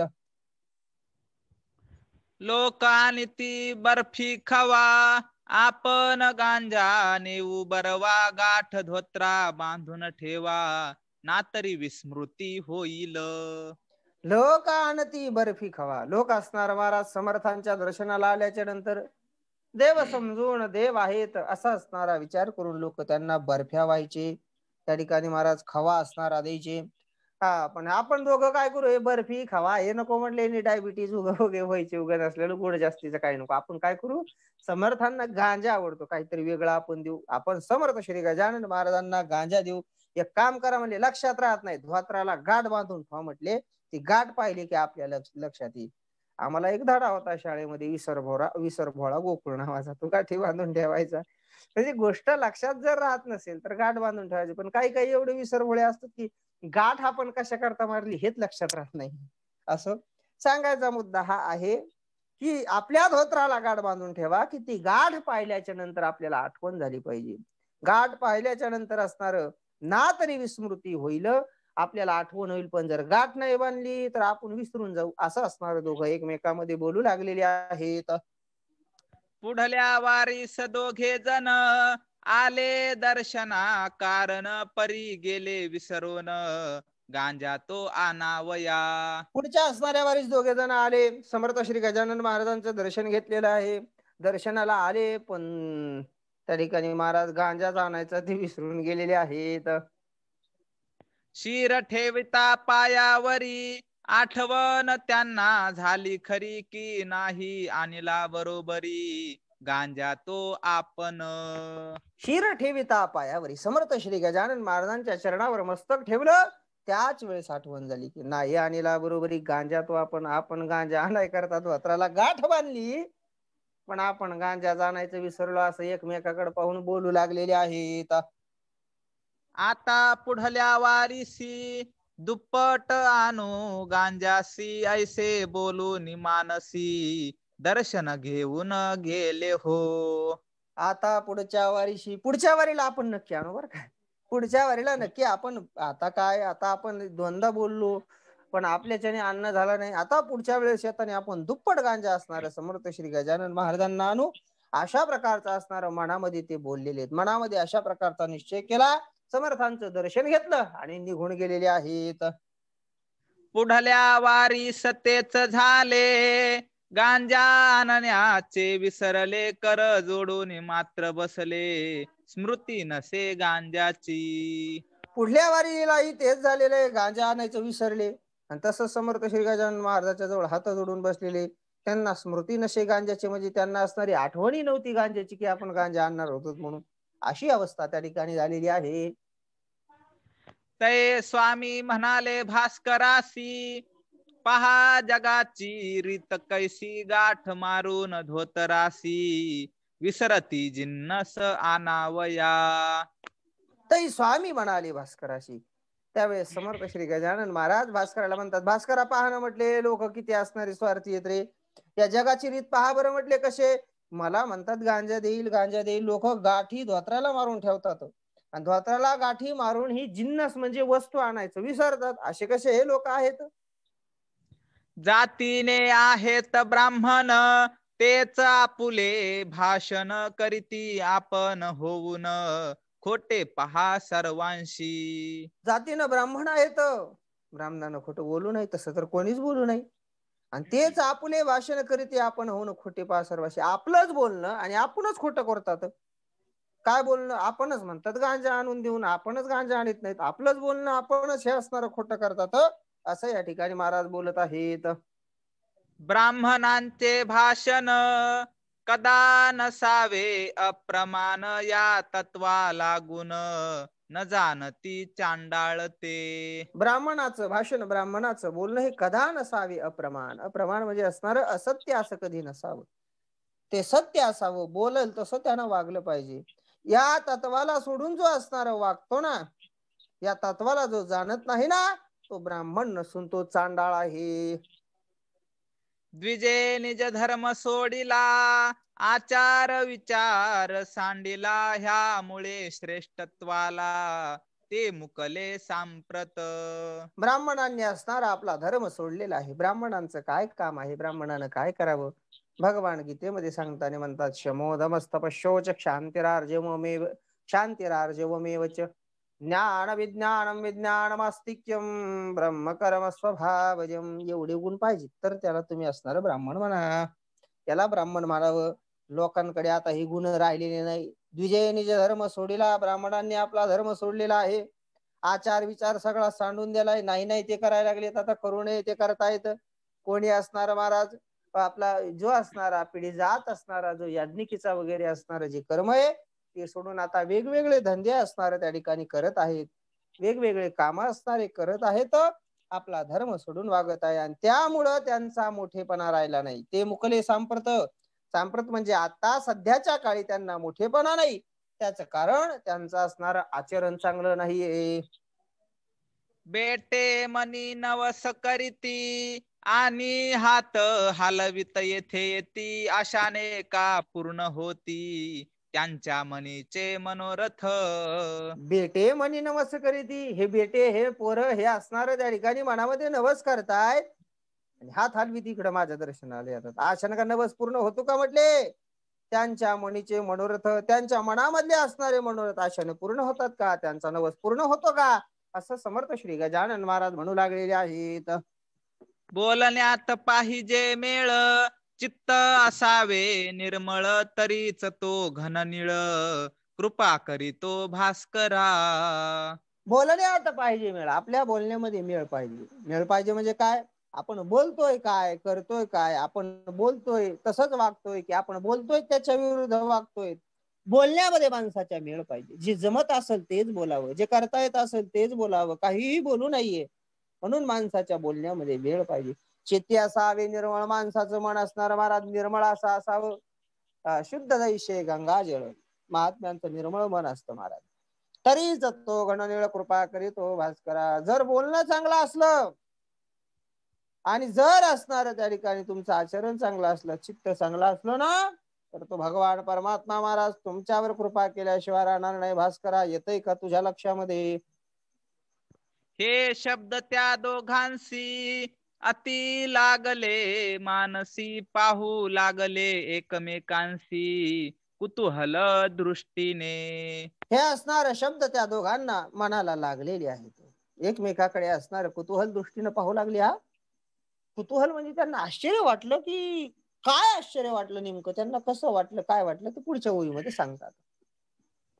पहा केवढे अगाध ज्ञान आहे यांचे परिपूर्ण, हा जगत चक्षु गजानन सूर्यापरीच असे हो. पाहणा यांचं असणार ज्ञान हे केवढं अगाध आहे, केवढं ज्ञान मोठं आहे, केवढं परिपूर्ण आहेत. हा जगत चक्षु गजानन सूर्यापरीस असे की हा जगत चक्षु आहे. सर्व जगाचे डोळे म्हणजे असणार त्या ठिकाणी महाराज भगवान आपलं या ठिकाणी समर्थ श्री गजानन महाराज आहेत. सूर्याला जगतचक्षु असं म्हणतात. या ठिकाणी गजानन महाराज ही असणारे जगतचक्षु आहेत असं ते दोघ जण बोलू लागलेले आहेत. आपण नवस केला मनी तो जाणीला समर्थांनी आता येऊ घेऊनी चला गांजा गावातून. आपण नवस केलेला आहे आणि तो समर्थांनी असणार जाणलेले. आता आपण काय करू म्हटले, चला लगेच जाऊन आता आपल्या गावाकडे काय इथंच गावातून असणार, इथंच गावातून म्हणजे शेगावातूनच आपण आता जाऊन गांजा आणून समर्थाला अर्पण करू असं ते दोघ जण बोलू लागलेले आहेत. ऐसा विचार करून उठले गावात जाऊ लागले गांजा आणावयाला भले तय महाराज वदले त्या. असा असणारा विचार केला. दोघ जण गावात गांजा आणण्याकरता जाण्याकरता उठलेले आहेत. त्याच वेळेस समर्थ श्री गजानन महाराज त्यांना काय म्हणत आहेत तर ऐका. आता शिळ्या कढी प्रत काहा उगा आणिता उत सार नाही किमपि यात मीन हपापलो गांजाला. आता शिळ्या कढी प्रत काहा उगा आणि ताऊत, म्हणजे याचा अर्थ असा आहे, याचा वरवर अर्थ घ्यायचा नाहीये बरं का. शिळ्या कढीला आता असणारं जाळ लावून कशाला उता आणता, याचा अर्थ थोडक्यामध्ये म्हणजे एक व्यवहाराच्या दृष्टीने दोघांच्या भांडणात एक जर चूप बसला आणि दुसरा तरीही बोलायच लागला सारखं, एक चूप बसलाय तरी दुसरा बोलायच लागला, याला म्हणायचं काय, शिळ्या कढीला उतारणं. मराठीमध्ये अशा प्रकारचा हा वाक्प्रचार रूढ आहे. किंवा थोडक्या शब्दात अजून सांगायचं म्हणजे झालेल्या गोष्टी पुन्हा उकरून काढणं, त्याला असणार म्हणायचं शिळ्या कढीला असणार उतारणं. सार किमपि नाही यात. समर्थ गजानन महाराज म्हणतात शिळ्या कढीला आता कशाला असणार उगाच उत आणताय तुम्ही, कशाला उतू आणतात आता. मी त्या गांजाला हपापलेलो नाहीये, गांजाचा मला लोभ नाहीये असं समर्थ श्री गजानन महाराज बोलत आहेत. आता आपण गांजा प्रत नका जाऊ पेठेत मेळ हमेशा बोलण्यात ठेवा तुम्ही आपुल्या. आता गांजा आणायला तुम्ही जाऊ नका, पेठेत जायची गांजा आणायला काही गरज नाही. फक्त लक्षात ठेवा इथून पुढे बोलत असताना बोलणं करणं सारखं असलं पाहिजे. बोलण्यात आणि करण्यात ताळमेळ जरा तुम्ही ठेवा. अशा प्रकारे समर्थ त्यांना शिक्षा देत आहेत. लबाडाचे न हेतू पुरती ही खून गाठ बांधा चित्ती तुमचे काम झाल्यावरती मर्जी असल्या गांजा आणा. लबाडाची हेतू न पुरती, लबाड माणसाचे असणारे हेतू पूर्ण होत नसतात, हे तुम्ही मनामध्ये पक्क जाणून घ्या. आणि लक्षात ठेवा तुमचं काम झाल्याच्या नंतर तुमची जर मर्जी असेल ना तर मला तुम्ही गांजा आणून द्या असं समर्थ त्या दोघा जणांना बोलू लागलेले आहेत. पुढील आठवड्यात तुमचे काम होईल जा अत्युत्तम परी कदा न चुकावा नेम 5 वाऱ्या येथील करा. पुढे असणाऱ्या आठवड्यामध्ये तुमचं काम नक्की होईल. जा म्हटले एकदम सुंदर तुमचं काम होईल, पण लक्षात ठेवा नेम चुकवू नका. पुढील 5 वाऱ्या असणाऱ्या तुम्ही व्यवस्थित नियमानं करा असं म्हणू लागलेले आहेत. का की हा येथे स्थिर आहे मृडानी पती कर्पूर गौर ज्याच्या कृपेने कुबेर जगी झाला धनपती. का की हा येथे स्थिर, हा असणारा इथं स्थिर. इथं 5 वाऱ्या करा, पण का, कारण की येथे असणार आहे मृडानीपती कर्पूर गौर. मृडानीपती नाम भगवान शंकर या ठिकाणी असणारे आहेत, ज्या भगवान शंकराच्या कृपेनं कुबेर महाराज असणारा कोषाध्यक्ष झालेला आहे, धनपती झालेला आहे. सर्व असणारा धनाचा मालक देवांचा असणारा वित्तमंत्री कुबेर झालेला आहे. हे असणारी जी ताकद आहे ती भगवान शंकरामुळे झालेली आहे. असे भगवान शंकर या ठिकाणी आहेत, त्यांच्या करता तुम्ही इथं येत जावा. जा नमस्कार त्यासी करा गांजा ना वयान विसरा परमार्थात खोटे जरा बोलू नये मानवांनी. जा म्हटले आता तुम्ही असणारे इथून निघा. नमस्कार, जा नमस्कार त्याशी करा. जा त्या भगवान शंकराला तुम्ही नमस्कार करा. गांजा आणायला पुन्हा विसरू नका. परमार्थामध्ये असणार खोटं माणसांनी बोलू नये. व्यवहारातही बोलूच नाही, पण व्यवहारात ठीक आहे बुवा, पण व्यवहारात तर बोलूच नाही, पण ठीक आहे, पण परमार्थात तर नाहीच नाही. कसंच माणसाने असणारं खोटं बोलू नाही असं समर्थ त्या ठिकाणी त्यांना सांगत आहेत. ऐसा उपदेश ऐकून महाराजांशी वंदून घेतले शिवाचे दर्शन आणि गेले बाळापुरा. असा असणारा समर्थ श्री गजानन महाराजांचा उपदेश ऐकला, आनंद वाटला. समर्थ श्री गजानन महाराजांना नमस्कार केला, भगवान शंकराला नमस्कार केलेला आहे आणि त्या ठिकाणी हे दोघ जण बाळापुराला निघून गेलेले आहेत. पुढील आठवड्या माझी भले काम त्यांचे फत्ते झाले, तेही गांजा घेऊन आले शेगावात वारीला. पुढील आठवड्यामध्ये समर्थ म्हटले तशा प्रकारे असणाऱ्या या दोघांचं काम झालेले आणि काम झाल्याच्या नंतर न चुकता या दोघांनी समर्थ श्री गजानन महाराजांना पुढच्या वारीला गांजा घेऊन आलेले आहेत. त्या बाळापूरची दुसरी कथा तुम्ही ऐका श्रोते आता. बाळकृष्ण नामे होता बाळापुरात रामदासी. त्या असणाऱ्या बाळापूरची दुसरी कथा तुम्हाला सांगतो, ऐका म्हटली.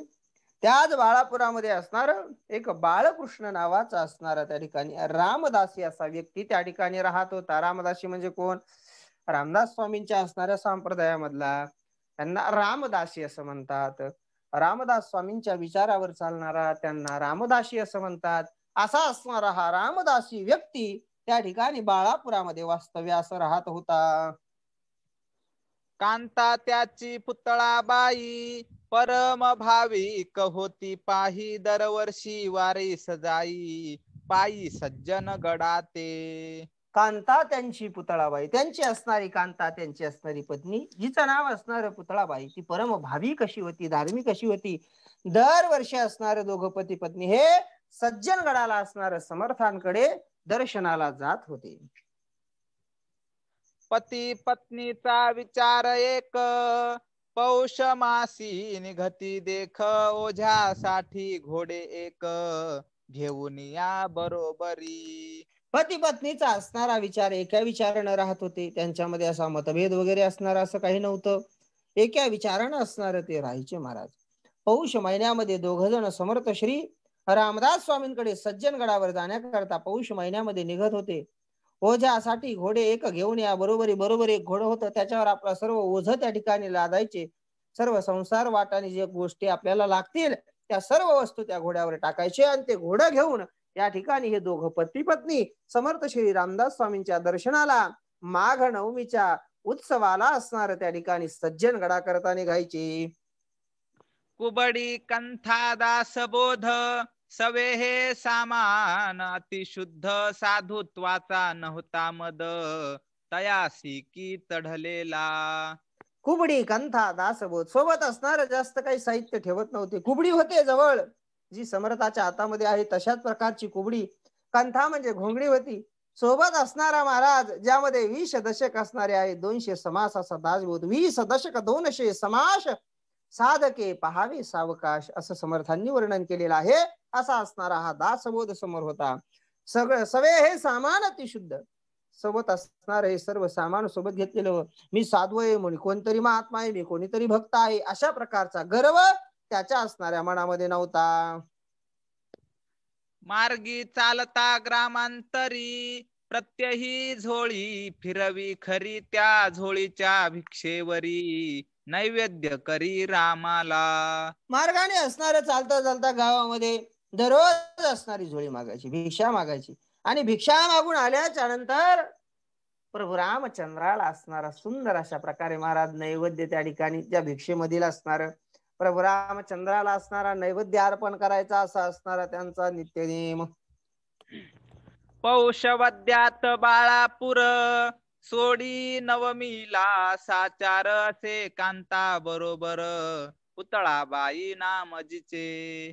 पौष वद्यामध्ये असणार बाळापूर आपलं गाव असणार तो सोडतो. पौष वद्य नवमीला आपलं गाव सोडतो आणि पुढे निघतो. त्याच्या बरोबर दुसरं पुन्हा कोणी नसतं. त्याची पत्नी, त्याचं घोडा आणि ते पुतळाबाई हा असणारा स्वतः बाळाजी बाळकृष्ण आणि त्यांचं घोडं हे असणारे तिघ जण त्या ठिकाणी यात्रेला जायचे. बाळकृष्ण बुवा हाती चंदनाच्या चिपळ्या असती, पुतळाबाई करी साथी झांज हाती घेऊन. बाळकृष्ण बुवा असणार हातामध्ये चंदनाच्या चेपल्या होत्या. पुतळाबाईंनी आपल्या हातामध्ये छोटीशी अशी झांज घ्यायची आणि भजन करत असणार मार्गक्रमण करायचं. काय भजन करायचे, कोणाचं भजन करायचे तर ऐका. रघुपतीचा नाम गजर करी पंथाने निरंतर. शेगाव खामगाव मेहकर देऊळ गाव राजा पुढे. पुढे असणार निघाल्याच्या नंतर कोणाचं नामस्मरण करायचे तर रघुपतीचा नाम गजर, रघुपती राघव राजा राम पतित पावन सीताराम, पतित पावन सीताराम, पतित पावन सीताराम, रघुपती राघव राजा राम. अशा प्रकारे असणार भजन करत हे दोघ जण निघायचे. कोणत्या मार्गाने जायचे? शेगाव, खामगाव, मेहकर, देऊळगाव राजा. पुढे अजून कसं तर ऐका. आनंद स्वामी सजालनापुरी वंदुनिया जांबनगरी. जाय तेथे मात्र करी 3 दिवस मुक्काम. पुढे असं मार्गक्रमण करता करता देऊळगाव राजा, देऊळगाव राजावरून पुढे आनंद स्वामी जालनापुरी. जालनापुरी म्हणजे कोणतं? आता जो असणारा जालना जिल्हा आहे, आमचा जालना जिल्हा जो आता आहे, त्या जालना जिल्ह्यामध्ये आनंदी स्वामी म्हणून एक महात्मे होऊन गेले बरं का. शके 1674 साली एक तपस्वी असणारा माहूर गडावर अनुष्ठान करू लागला. दत्तप्रभूंनी स्वप्नात येऊन त्याला सांगितलं की देऊळगावी असणार बालासाहेबाच्या मंडपामध्ये तू तिथं ये. आणि कार्तिक महिन्यात शके 1684 साली बळदीतून मंडप काढीत असताना तिथे 8-9 वर्षाचे 3 बालक सापडले बरं का. त्याच्यातले पहिले जे होते ते आनंदी स्वामी, दुसरे जे होते छकाछकी बुवा, आणि तिसरे जे होते शुकानंद स्वामी. नंतर संपूर्ण आयुष्य पुढे आनंदी स्वामी हे जालन्यामध्ये राहिले. पुन्हा दोघांच्या चरित्राचं आपल्याला चिंतन पाहायचे नाही. असे ते आनंदी स्वामी ते जालन्यामध्ये त्यांनी वास्तव्य केलं. सध्याही त्यांचं जालन्याला सुंदर असं मंदिर वगैरे जालन्यामध्ये आनंदी स्वामींचं आहे, जालना जिल्हा. आणि मग तिथून जालन्यावरून पुढे निघत असताना वंदोनिया जांबनगरी. महाराज आमचं भाग्य थोर की म्हणून असणार समर्थ श्री रामदास स्वामींचं असणार गाव आम्हाला जवळ आहे महाराज. काही अंतरावर म्हणण्यापेक्षा फक्त 7 किंवा 8 किलोमीटरच्या अंतरावर आम्हाला समर्थ श्री रामदास स्वामींचं असणार जन्मगाव आम्हाला जवळ आहे, ज्याचं नाव आहे जांब, ज्याला सध्या जांब समर्थ असं म्हणतात. तालुका घनसावंगी, जिल्हा जालना आहे. त्या जांब नगरीमध्ये असणार हे जोडपं यायचं. जाय तेथे मात्र करी. जिथं जाईल तिथं असणार त्या ठिकाणी महाराज काय करायचे? 3 दिवस आपलं सगळीकडे असणार चालत यायचे. पण या जांबाला गेल्याच्या नंतर 3 दिवस त्या ठिकाणी मुक्काम करायचे. का मुक्काम करायचे तर पुढे ऐका. का की ते ठिकाण समर्थांचे जन्मस्थान. पुढे दिवऱ्यास येऊन वंदन करी गोदेला. का तिथं 3 दिवस थांबायचे? त्याचं कारण की समर्थांचं जन्मस्थान महाराज ते जांब समर्थ आहे. सुंदर असं गाव आहे, सुंदर समर्थांचं मंदिर आहे. दैवानं तिथं जाण्याचा योग येतो, जवळ असल्यामुळे दर्शन होतं समर्थांचं कधी कधी. असं असणार ते जन्मस्थान. त्या जन्मस्थानावर समर्थांच्या 3 दिवस मुक्काम करायचे. तिथून पुढे असणार दिवऱ्याला यायचे. दिवऱ्याला येऊन गोदामातेला असणार नमस्कार करायचे. आणि पुढे कोणत्या मार्गे पुन्हा जायचे तर पहा ऐका. पुढे बीड अंबाजोगाईचे मोहरी बेलेश्वर स्वामीचे. पट शिष्य समर्थांचे डोमगावी कल्याण. पुढे असणार बीड, अंबाजोगाई, मोहरी बेलेश्वर आणि पुढे असणारे समर्थ श्री रामदास स्वामींचे जे पट्ट शिष्य आहेत त्यांचं नाव आहे कल्याण. त्यांनी समाधी घेतली. कुठं घेतली? डोमगावाला. कल्याण स्वामी हे जे आहेत त्यांचं संपूर्ण नाव आहे अंबाजी कृष्णाजी कुलकर्णी, हे त्यांचं पूर्ण नाव आहे. उस्मानाबाद जिल्ह्यामध्ये परांडा तालुका आहे. त्या परांडा तालुक्यामध्ये रामकथा सांगून झाल्याच्या नंतर आषाढ शुद्ध त्रयोदशीला इसवी सन 1714 असणार कल्याण स्वामींनी देह ठेवला. त्यांच्या देहाचे अंत्यसंस्कार सीना नदी आहे आणि तिचं नाव सीना नदी होतं. पण नंतर कल्याण स्वामींच्या हयातीमध्ये कल्याण स्वामींनी तिचं नाव बदलून सीनाचं श्रमहारिणी नदी असं ठेवलं होतं. त्या नदीच्या काठी डोमगाव येथे अंत्यसंस्कार झाला आणि त्याच ठिकाणी असणारा महाराज या कल्याण स्वामीची समाधी आहे. त्या असणाऱ्या कल्याण स्वामीच्या समाधीच्या दर्शनाला असणार हे जोडपं त्या ठिकाणी जायचं. नरसिंगपूर पंढरपूर नाते पोते शिंगणापूर वाई आणि सातारा असे जे गडाच्या पायथ्यासी. तिथून पुढे डोम गावावरून निघाल्याच्या नंतर मग कुठं निघायचे? नरसिंगपूर. हे नीरा नरसिंगपूर आहे. नीरा नदीच्या काठावरचं नरसिंगपूर आहे. त्या नीरा नरसिंगपूर म्हणून एक गाव आहे. त्या गावामध्ये जुनं पुरातन असं मंदिर आहे. त्या ठिकाणच्या पुजाऱ्यांचं वगैरे म्हणणं असं आहे, आम्हाला योग आलता तिथं दर्शनाला जाण्याचा. त्या ठिकाणी असणारं त्या पुजाऱ्यांचं असं म्हणणं आहे की तिथं भक्त प्रल्हादांचा जन्म झाला होता. नीरा नरसिंगपूर म्हणून सुंदर असं गाव आहे. त्या ठिकाणी असणारं नीरा नदी आहे. तिथून पुढे पंढरपूरवरून पुन्हा नातेपुते आषाढी वारीच्या असणारं जात असताना जिथं वारकरी संप्रदाय ते आषाढी सोहळा असणारा जो आहे, त्या असणाऱ्या सोहळ्यामध्ये एक मुक्काम माऊली ज्ञानोबा यांचा नातेपुतेला असतो. पुढे असणारा शिंगणापूर, ज्याला आपण शिखर शिंगणापूर असं म्हणतो, किंवा आपल्या मराठवाड्यामध्ये त्याला मोठा महादेव असंही म्हणतात. असा असणारा मोठा महादेव शिखर शिंगणापूर, त्या ठिकाणी दर्शन घ्यायचे भगवान शंकराचं. पुढं वाईला गणपती बाप्पा वगैरे दर्शन घ्यायचे. पुढे सातारला असणार त्या ठिकाणी हे जोडपं चालत चालत यायचं. माघवद्य प्रतिपदेला तो येऊन पोहोचे भला श्री सज्जन गडाला नवमीच्या त्या उत्सवासी. माघवद्य प्रतिपदेला, आता त्या ठिकाणी असणार असं चालता चालता असणार ते येता येता माघवद्य प्रतिपदेला ते असणार त्या सज्जन गडावर येऊन पोहोचायचे. तिथं कशा करता? नवमीच्या त्या उत्सवाशी प्रतिपदेला यायचे. आणि नवमीला उत्सव असतो ना. नवमीला काय उत्सव आहे व तिथं?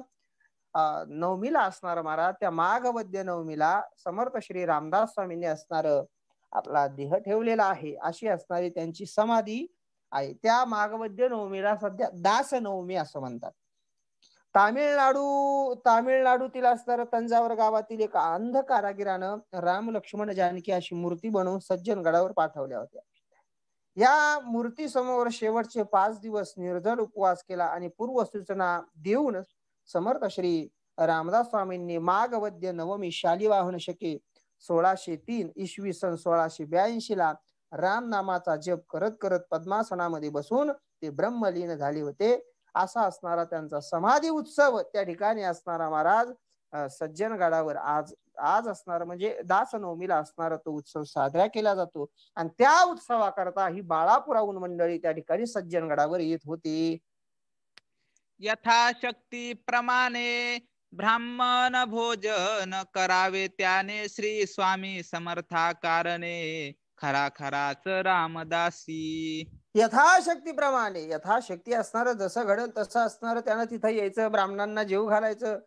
स्वामी समर्थाकारणे, स्वामी समर्थाच्या भक्तीपोटी असणार तो त्यांची अशी सेवा करायचा. तो खरा आणि खरंच असा असणारा तो रामदासी होता, असं वर्णन या ठिकाणी महाराज दासगणू महाराज करतायत.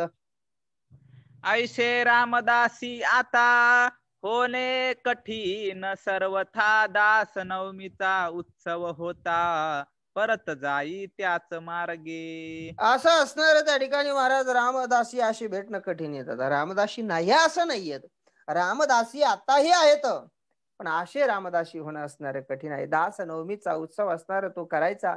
दास नवमीचा उत्सव झाल्याबरोबर तिथून असणार पुन्हा त्याच मार्गे तो परत माघारी फिरायचा. ऐसा क्रम चालला बहुत दिवस त्याचा भला 60 वर्षे देहाला गेली त्याच्या उलटून. असा असणार त्या ठिकाणी महाराज क्रम चालला, बरेच दिवस चालला होता. 60 वर्ष त्याला होऊन गेलेले आहेत त्याच्या देहाला. वय होतच असतं, वय कोणासाठी थांबत नाही, काळ कोणासाठी थांबत नसतो. हळूहळू असणार त्याला 60 वर्ष झालेली आहेत. पुढे काय तर ऐका. माघवद्य द्वादशीस सोडून सज्जन गडास निघावे परत जावयास त्याने आपल्या बाळापुरा. माघवद्य द्वादशीला असणार तो सज्जनगड सोडायचा बरं का. म्हणजे माघवद्य प्रतिपदेला तो यायचा आणि द्वादशीला म्हणजे 12 दिवस असणार सज्जनगडावर तो वास्तव्य करायचा. महाराज बाळकृष्ण आणि त्यांची पत्नी पुतळाबाई हे वास्तव्य करत होते. माघवद्य द्वादशीला असणार सज्जनगडाला सोडून परत असणारे त्या ठिकाणी जाण्याकरता ते बाळापूरला जाण्याकरता असणारे निघायचे, असं वर्णन या ठिकाणी केलेलं आहे. असो वद्य एकादशीसी बसला समर्थ समाधीपासी आले दुःखाश्रू लोचनासी शब्द न त्यासी बोलवे. असो म्हटले. वद्य एकादशीच्या दिवशी असणारा समर्थ श्री रामदास स्वामींच्या समाधी जवळ बसलेला आहे. डोळ्यामधून असणारे घळाघळा दुःख अश्रू त्या ठिकाणी वाहू लागलेले आहेत. शब्द मुखामधून एकही फुटत नाहीये, अशी त्या बाळकृष्णाची असणारी अवस्था झालेली आहे. हे रामदास स्वामी समर्था, हे गुरुराया पुण्यवंता, माझे शरीर थकले आता, वारीन पायी होईल. या असणाऱ्या समाधीवर असणार रडायचं आणि रडत रडत काय म्हणत आहे. हे रामदास स्वामी समर्था, हे रामदास स्वामी महाराजा, समर्थ श्री रामदास स्वामी महाराजा, हे पुण्यवंता, हे गुरुराया, माझं शरीर आता थकलेलं आहे. माझं शरीर मला आता साथ देत नाहीये. वारी न पायी होईल. आता शरीराने साथ दिली नाही तर मी वारी कशा प्रकारे करू. आता मला असणारी भगवंता समर्थ श्री रामदासा, तुमची वारी मला पायी होणार नाहीये, असं दुःख आपला असणार हा बाळकृष्ण समर्थांच्या समाधीवर व्यक्त करू लागलेला आहे. जरी बसून वाहना ते, येऊ सज्जन गडाते, तरी तेही कठीण दिसते, मज लागी दयाळा. जर मी वाहनामध्ये गाडीमध्ये एखाद्या बसून असणार सज्जन गडावर यावं तरी मला असणार ते कठीण वाटतं. कुठं सातारा, कुठं तो विदर्भ, लांबचा किती लांबचा प्रवास आहे तो. गाडीमध्ये यायचंही मला कठीणच वाटतंय. हा देह असणारा आता मला साथ देत नाही. दयाळा, तुम्ही असणारे काहीतरी उपाय करा. नेम चालला आजवर, आता पडू पाहे अंतर, परमार्थासी शरीर. हो. नेम चालला आजवर, आता पडू पाहे अंतर, परमार्थासी शरीर, निकोप आधी पाहिजे. आजपर्यंत असणार या देहामध्ये ताकद होती. भगवंता मी असणार, जसं जमलं तसा समर्थ श्री रामदास स्वामी परमार्थ करायचा प्रयत्न केला, तुमच्याकडे आलेलो होतो. पण आज असणार माझं हा नियमामध्ये अंतर पडू पाहत आहे. या नियमामध्ये असणार त्या ठिकाणी आता हा नियम बंद होतोय असं मला वाटतंय. परमार्थाला शरीर असणार निकोप आधी पाहिजे. परमार्थ करता शरीर हे महत्वाचं आहे. मी आधीही कदाचित बोलून गेलो असेल. या ठिकाणी असणार जगद्गुरु तुकोबाराय म्हणतात, नको जाऊ देऊ भंगा, गात्रे माझे पांडुरंगा, कथेचे सामग्री देहावसानावरी, नको जाऊ देऊ भंगा, गात्रे माझे पांडुरंगा. हे पांडुरंगा, हे शरीर माणसाचं मजबूत पाहिजे. शरीर जर चांगलं असेल तर परमार्थ घडतो. बोलत आहेत बाळकृष्ण, आजपर्यंत नेम केला, आता माझ्याच्यानं होत नाहीये. नामा म्हणे केशराजा, केला नेम चालवी माझा. जसं नामदेव महाराज भगवंताला म्हणतात, माझा केलेला नेम तुम्ही चालवा, तसं असणार हे बाळकृष्ण असणारे या ठिकाणी समर्थ रामदास स्वामींना म्हणताय, समर्था तुम्ही असणार माझा आजपर्यंत केलेला नेम तुम्ही चालवा, सर्व तुम्हाला कळतं, अशा प्रकारे बोलू लागलेले आहेत. तरीच सर्व घडे काही, हे रामदासा माझे आई, हे म्हणण्याची जरूर नाही, आपण सर्व जाणत सा. तरीच सर्व घडे काही. शरीर चांगला असेल तरच सगळं असणार घडत असतं. शरीर चांगलं असलं तर संसारी घडतो, शरीर चांगला असेल तर परमार्थही घडतो. शरीर असणार महाराज हे साधन आहे. साधन काय साध्य करायचं, संसार साध्य करायचा का भगवंत साध्य करायचा, हे असणार ज्याचं त्याची गोष्ट वेगळी. हे रामदासा माझ्या आई, हे समर्थ श्री रामदासा आई, हे तुम्हाला काही सांगण्याची जरुरी नाहीये, तुम्ही सर्व जाणते आहात, तुमच्यापासून काय लपून आहे, असं बाळकृष्ण बोलत आहेत. ऐशी प्रार्थना करून निजला शय्येस जाऊन, तो प्रभात काळी पडले स्वप्न, रामकृष्ण बुवाला. अशी असणारी प्रार्थना केलेली आहे. स्वतःच्या अंथरुणावर जाऊन झोपलेले तर तोच असणार सकाळच्या वेळेला ब्रह्म मुहूर्ताच्या वेळेच्या आसपास असणार त्या ठिकाणी त्या बाळकृष्ण बुवांना स्वप्न पडलेलं आहे. काय स्वप्न पडलेलं आहे तर ऐका. स्वप्नी म्हणाले रामदास, ऐसा न होई हताश, नको येऊ येथून खास, या सज्जन गडाते. स्वप्ने म्हणाले रामदास, स्वप्नामध्ये समर्थ श्री रामदास स्वामी आलेले आहेत आणि येऊन म्हणतात, अरे असा हताश होऊ नकोस, असा नाराज होऊ नकोस, आता असा असणारा हत उत्साही होऊ नकोस. नको येऊ, आजपासून असणार तू या सज्जन गडाला येऊ नको. तर काय कर तर ऐक म्हटले. माझी कृपा तुझ्यावरी, माझा उत्सव बाळापुरी करावा. तू आपल्या घरी, मी येईन नवमीला. माझी कृपा तुझ्यावरी, माझी असणारी कृपा ही तुझ्यावर आहे. कोण म्हणतंय? समर्थ श्री रामदास स्वामी या बाळकृष्ण बुवांना म्हणतात, माझी कृपा तुझ्यावर आहे, माझा उत्सव तू बाळापुरामध्ये कर, तुझ्या असणाऱ्या घरी दास नवमीला भेट देण्याकरता मी येईल, असं समर्थ रामदास स्वामी त्या बाळकृष्ण बुवाला सांगत आहेत. तुला द्याया दर्शन, हे मानी प्रमाण वचन, आपल्या शक्तीस पाहून परमार्थ तो आचरावी. तुला असणारं दर्शन देण्याकरता हे मानी वचन प्रमाण, माझं असणारं हे बोलणं जे आहे हे तू प्रमाण मान, मी म्हणतो ते असणारं खरं करून दाखवतो, आपल्या शक्तीस पाहून परमार्थ तो आचरावा. लक्षात घ्या, बरेच जण शक्तीच्या बाहेर परमार्थ करायचं पाहतात, पण महाराज लक्षात घ्या की शक्तीच्या नुसार माणसाने परमार्थ केला पाहिजे. चालणं जमत असेल ना तर माणसाने तीर्थयात्रेला गेलं पाहिजे. शक्ती पाहावी, आपलं चालण्याची शक्ती आपल्यात आहे का नाही, तर माणसाने तीर्थयात्रेला जावं, तर असणार तशा प्रकारे करावं. शक्ती पाहून परमार्थ असेल, भूक सहन होत असली तरच असणारा निरंकार असा उपवास करायचा, काही न खाता पिता उपवास करायचा. भूक सहन होत असेल तर, सहनच होत नसेल तर एक दिवस उपवास करायचा आणि पुन्हा 15-20 दिवस दवाखान्यामध्ये जाऊन पडायचं. अशा उपवासाला काही एक अर्थ नाहीये.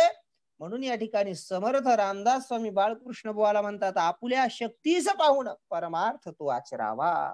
आपली जशी शक्ती आहे, आपल्याला जसं जमल तशाच प्रकारे परमार्थ करावा. उगच माणसाने दुराग्रह केला नाही पाहिजे. चला, ऐसे स्वप्न पाहिले बाळकृष्ण, आनंदले कांतेसह परत आले बाळापुरास आपुल्या घरी. असं असणारं स्वप्न पाहिलं, बाळकृष्णांना आनंद झाला, सकाळी उठलेले सगळं आवरलं आणि आपल्या असणाऱ्या पुतळा नावाच्या कांतेसोबत ते वापस असणारं बाळापुराला आलेले आहेत. पुढे श्रोते दुसरे वर्षी, काय झाले माघ मासी त्या बाळापुरासी, ते आता अवधारा. पुढे असणार हे श्रोत्या हो, दुसऱ्या वर्षी असणार माघ महिन्यामध्ये काय झालेलं आहे बाळापुराला, तो कथा प्रसंग, तो कथा भाग मी तुम्हाला सांगतो, तो तुम्ही आता श्रवण करा. माघ वद्य प्रतिपदेस, समर्थांच्या उत्सवास आरंभ बाळापुरास, बाळकृष्णांनी घरी केला. बाळकृष्णांना जमत नाहीये, समर्थांची आज्ञा आहे. माघ वद्य प्रतिपदेला समर्थांचा असणारा उत्सव बाळापुरामध्ये या बाळकृष्णांनी सुरू केलेला आहे. दासबोधाचे वाचन, रात्री सहरी कीर्तन, 2 प्रहरी ब्राह्मण भोजन, धूपारती अस्तमानाला. या 9 दिवसामध्ये असणार दासबोधाचं सुंदर प्रकारे असं असणारं वाचन करायचं. दररोज 1 दशक तरी त्यांना घ्यावाच लागला असेल. 20 समास, 20 दशक 200 समास, 1 दशक म्हणजे 10 अध्याय, 10 समास तरी त्यांना रोज घ्यावे लागले असतील. अशा प्रकारे दररोज असणारं त्या ठिकाणी काय करायचं, दासबोधाचं असणारं सुंदर प्रकारे वाचन करायचं त्या काळामध्ये. पुन्हा असणारं रात्री हरिकीर्तन करायचं. दुसऱ्या असणाऱ्या प्रहरामध्ये दुपारच्या वेळेला ब्राह्मणांना भोजन घालायचं आणि अस्तमानाच्या वेळेला धुपारती समर्थांची करायची. असं असणार बाळकृष्ण बुवा तो सोहळा करू लागलेले आहे. बाळकृष्णाच्या मनात विचार हाची घोळत, पाहू कसे येतात स्वामी समर्थ नवमीसी. बाळकृष्णाच्या मनात एकच विचार घोळू लागला, समर्थ नेमकं कशी येतील, समर्थ रामदास स्वामी नवमीला इथं कसे प्रगट होतील, हाच असणारा महाराज त्या ठिकाणी, महाराज त्यांच्या ठिकाणी ही आस लागलेली आहे की कधी समर्थ येतात, कसे येतात, अशा प्रकारची उत्सुकता त्यांना लागून राहिलेली आहे. बाळकृष्णाच्या वचनांनी केली गावकऱ्यांनी, आपापसात वर्गणी उत्सवा साह्य करावया. आता बाळकृष्णाने सगळ्या गावात केलं, समर्थ रामदास स्वामी येणार इथं आपल्या इथं, समर्थ रामदास स्वामी आपल्या इथं येणार इथं. लोकांना आनंद झाला, लोकांनी महाराज वर्गणी गोळा केली आणि असणार वर्गणी स्वरूपात या असणाऱ्या बाळकृष्णाला सर्वांनी त्या उत्सवाला असणारं सहाय्य केलेलं आहे. ऐसा थात बाळापुरा, नव दिवस झाला खरा, 9वे दिवशी 2 प्रहरा, अघटित आले घडून. असा असणारा थाट त्या बाळापुरामध्ये झालेला आहे. 9 दिवस झाला खरा, 9 दिवसाचा असणारा उत्सव केलेला आहे. प्रतिपदेला सुरू केलेला आहे. नवमीला दास नवमी आहे. 9व्या दिवशी दुपारच्या वेळेला काय प्रकार घडला तुम्हाला सांगतो, ऐका, असं दास गणू महाराज म्हणतायत. श्री गजानन साक्षात्कारी, श्रोते तया बाळापुरी, उभे राहिले 2 प्रहरी, 9वी तिथी लक्षून. त्या ठिकाणी असणार श्री समर्थ गजानन महाराज असणार महाराज बाळापुरामध्ये येऊन या बाळकृष्णाच्या दारी दुपारच्या वेळेला 9वी तिथीला आलेले आहेत आणि उभे राहिलेले आहेत. असा असणारा प्रसंग कथा त्या ठिकाणी झालेली आहे. बाळकृष्णाच्या द्वारात रामाभिषेक चालला आत, लोक झाले विस्मित, गजाननासी पाहुनिया. बाळकृष्णाच्या असणाऱ्या दारामध्ये प्रभू रामचंद्राचा असणारा बाळकृष्णाच्या दारामध्ये समर्थ येऊन उभा राहिले आणि आतमध्ये असणारे प्रभू रामचंद्राचा असणारा अभिषेक सुरू आहे. लोक असणारे महाराज विस्मित झालेले आहेत. म्हणू लागले बुवासी, उठा उठा हो वेगेसी, तुमच्या दास नवमीसी, द्वारी पातले गजानन. समर्थ श्री गजानन महाराजांना पाहिलेला आहे. पाहिल्याच्या नंतर आश्चर्यचकित झालेले लोक म्हणले, हो बुवा बाळकृष्ण बुवा, उठा उठा उठा उठा. अहो, तुम्ही दास नवमीच्या असणाऱ्या अशा पुण्य पावन असणाऱ्या वेळेवर समर्थ श्री गजानन महाराज तुमच्या घरी आलेले आहेत, पाहणं जरा उठून. असं असणारे लोक त्या बाळकृष्ण बुवांना म्हणू लागलेले आहेत. त्यावरी बुवा म्हणाले, गजानन आले बरे झाले, त्याही संतांचे लागले पाय माझ्या घरासी. त्यावर असणार बाळकृष्ण बुवा म्हणले, वा वा, काय चांगली गोष्ट आहे, गजानन महाराज आले, ही असणारी भाग्याची गोष्ट आहे. संतांचे पाय माझ्या घराला लागले, तेही संतच आहेत, त्यांचे पाय माझ्या घराला लागलेले आहेत. आनंद बाळकृष्ण बुवांना झालेला आहे. परी आजच्या दिनी साची, मी वाट पाहतो समर्थांची, त्या सज्जन गड निवासियाची, आतुर होनी या ठाया. पण आजच्या दिवशी असणार मी वाट पाहतोय ती समर्थांची, शेगाव निवाशांची नाही, तर आज मी सज्जनगड निवासी यांची असणारी मी वाट पाहतोय. आतुर होऊन मला समर्थ रामदास स्वामींची मी वाट पाहतोय, असा असणारा विचार बाळकृष्ण बुवा करू लागलेले आहे. त्यांचा मसी करार आहे, मी नवमीला येईन पाहे, ती वाणी असत्य नोहे, ऐसा माझा भरवसा. त्यांचा आमशी करार आहे, त्यांचा असणारा माझ्याशी करार झालेला आहे की मी नवमीला येईल, मला असं समर्थ रामदास स्वामींनी सांगितलेलं आहे की त्यांची वाणी कधी खोटी ठरणार नाही, असा माझा भरोसा आहे, असा माझा विश्वास आहे, असं बाळकृष्ण बुवा म्हणू लागलेले आहे. इकडे स्वामी गजानन द्वारी उभे राहून, जय जय रघुवीर म्हणून श्लोक बोलू लागले. इकडे असणार स्वामी गजानन महाराज असणारे दारामध्ये आलेले आहेत आणि दारामध्ये येऊन असणार हाक ठेवली, जय जय रघुवीर समर्थ, आणि श्लोक म्हणतायत. कोणता तर ऐका. श्लोक. अहिल्या शिळा राघवे मुक्त केली, पदे लागता दिव्य होवो निगेली, जया वर्णिता शिनली वेदवाणी, नुपेक्षी कदा रामदासाभिमानी, जय जय रघुवीर समर्थ. अशी वाणी ऐकता उठली स्वारी बाळकृष्णाची, अशी वाणी ऐकली, असा श्लोक ऐकला आणि हा मनाचा श्लोक ऐकला बरोबर त्या ठिकाणी असणार बाळकृष्ण उठून समोर आलेले आहेत. पाहती जो येऊन द्वारी, तो गजाननाची नग्न स्वारी, अजानुबाहू साजिरी, उभी निजानंदामध्ये. समोर येऊन पाहिलेला आहे, मनाचा श्लोक ऐकल्याबरोबर समर्थांची भावना मनामध्ये झालेली आहे. पळत पळत असणार बाहेर आले, दारामध्ये येऊन पाहतात तर नग्न असे असणारे अजान भाऊ, गुडघ्याच्या खाली ज्यांचे हात गेलेले आहेत असे असणारे समर्थ श्री गजानन महाराज आपल्या ब्रह्मानंदामध्ये निजानंदामध्ये आपल्या दारामध्ये उभे आहेत. हे दृश्य असणार त्या बाळकृष्ण बुवांनी पाहिलेलं आहे. करण्या गेला नमस्कार, तो रामदास दिसले साचार, हाती कुबडी जटा भार, रुळत होता पाठीवरी. समर्थ असणारे आलेले आहेत. गजानन महाराजांना नमस्कार करायला गेल्याच्या नंतर समर्थांची अनुभूती झाली. कसे होते समर्थ? वामन पंडितांनी समर्थ श्री रामदास स्वामींचं वर्णन केलेलं आहे.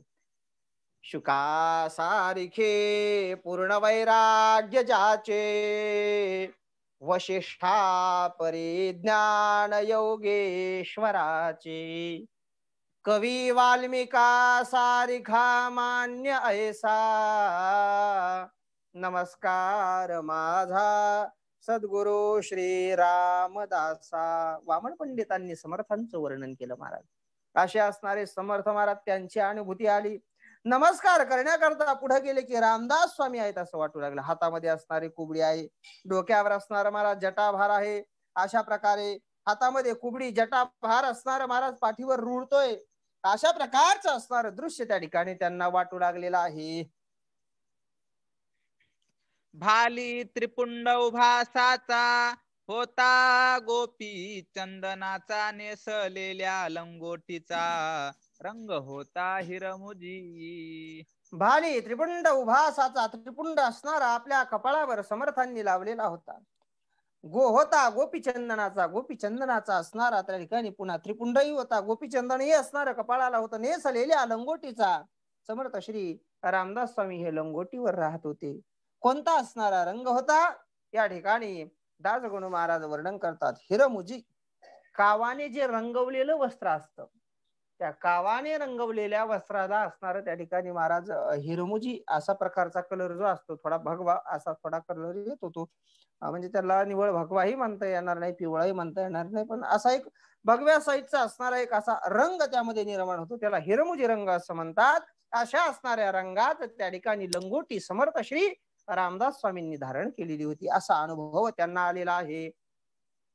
ऐसे रूप पाहिले बाळकृष्णा, भरते आले प्रेमाचे ते श्रोते भले, नयनी संचले आनंदाश्रू. असं असणार समर्थांचं रूप पाहिलेले आहे. बाळकृष्णाला प्रेमाचं भरत आलं, अंगी प्रेमाचे भरते, नेगे उतार चढते, अंगी प्रेमाचे भरते, प्रेमाचं भरती येऊ लागलेली, प्रेम वाढू लागलेलं आहे. श्रोते हो, त्या असणाऱ्या बाळकृष्णांच्या डोळ्यामधून असणार गळगळ असणारे अश्रू वाहू लागलेले आहे. तो सवेच दिसती गजानन, त्याच्या नेत्रा कारण कुबडी लंगोटी काहीच न, त्रिपुंड शिरीचा जटा भार. लगेच असणार त्यांना लगेच काय होतं, समोर असणार त्यांच्या डोळ्याच्या समोर कुबडी असणारी दिसायची नाही, लंगोटी नाही, काहीच दिसायचं नाही, त्रिपुंड दिसायचं नाही. गजानन महाराज जशाला तसे समोर दिसायचे. असा दृष्टीभ्रम झाल्यासारखं त्यांना होऊ लागलेला आहे.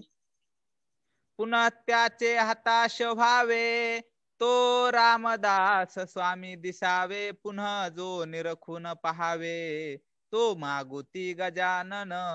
पुन्हा असणारा हताश व्हावं, हताश होऊन पाहिल्याच्या नंतर पुन्हा असणारा महाराज डोक्यावर जटा आहेत, गंध धारण केलेला आहे, अंगामध्ये असणार जानवे आहे, हातामध्ये कुबडी आहे, कमंडलू आहे, हिरमुजी रंगाचा असणारी लंगोटी धारण केलेली आहे.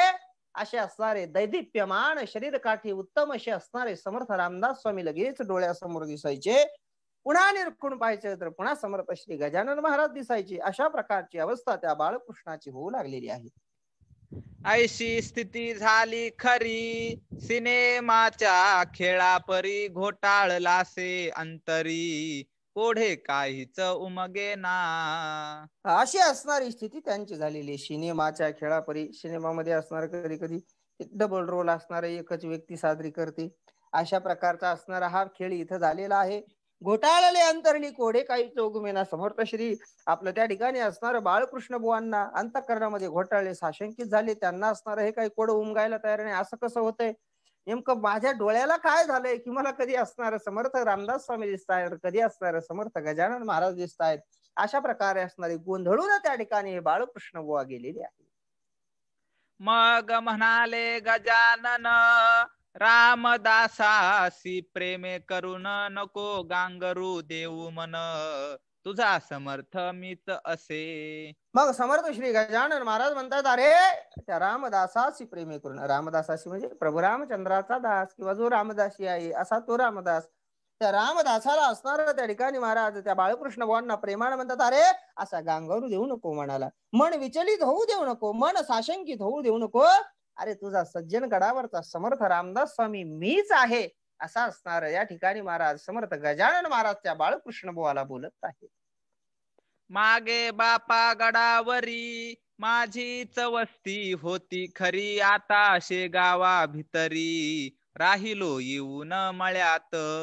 मागे बापा गडावरी मागच्या जन्मामध्ये, मागच्या जन्म म्हणण्यापेक्षा मागच्या असणाऱ्या अवतारामध्ये माझी असणारी वस्ती त्या सज्जन गडावर होती ना, आता माझी वस्ती शेगावामध्ये. एवढंच आहे, काही एवढं फरक माझ्यामध्ये नाहीये, फक्त वस्ती तिथली इथं वस्ती बदलली.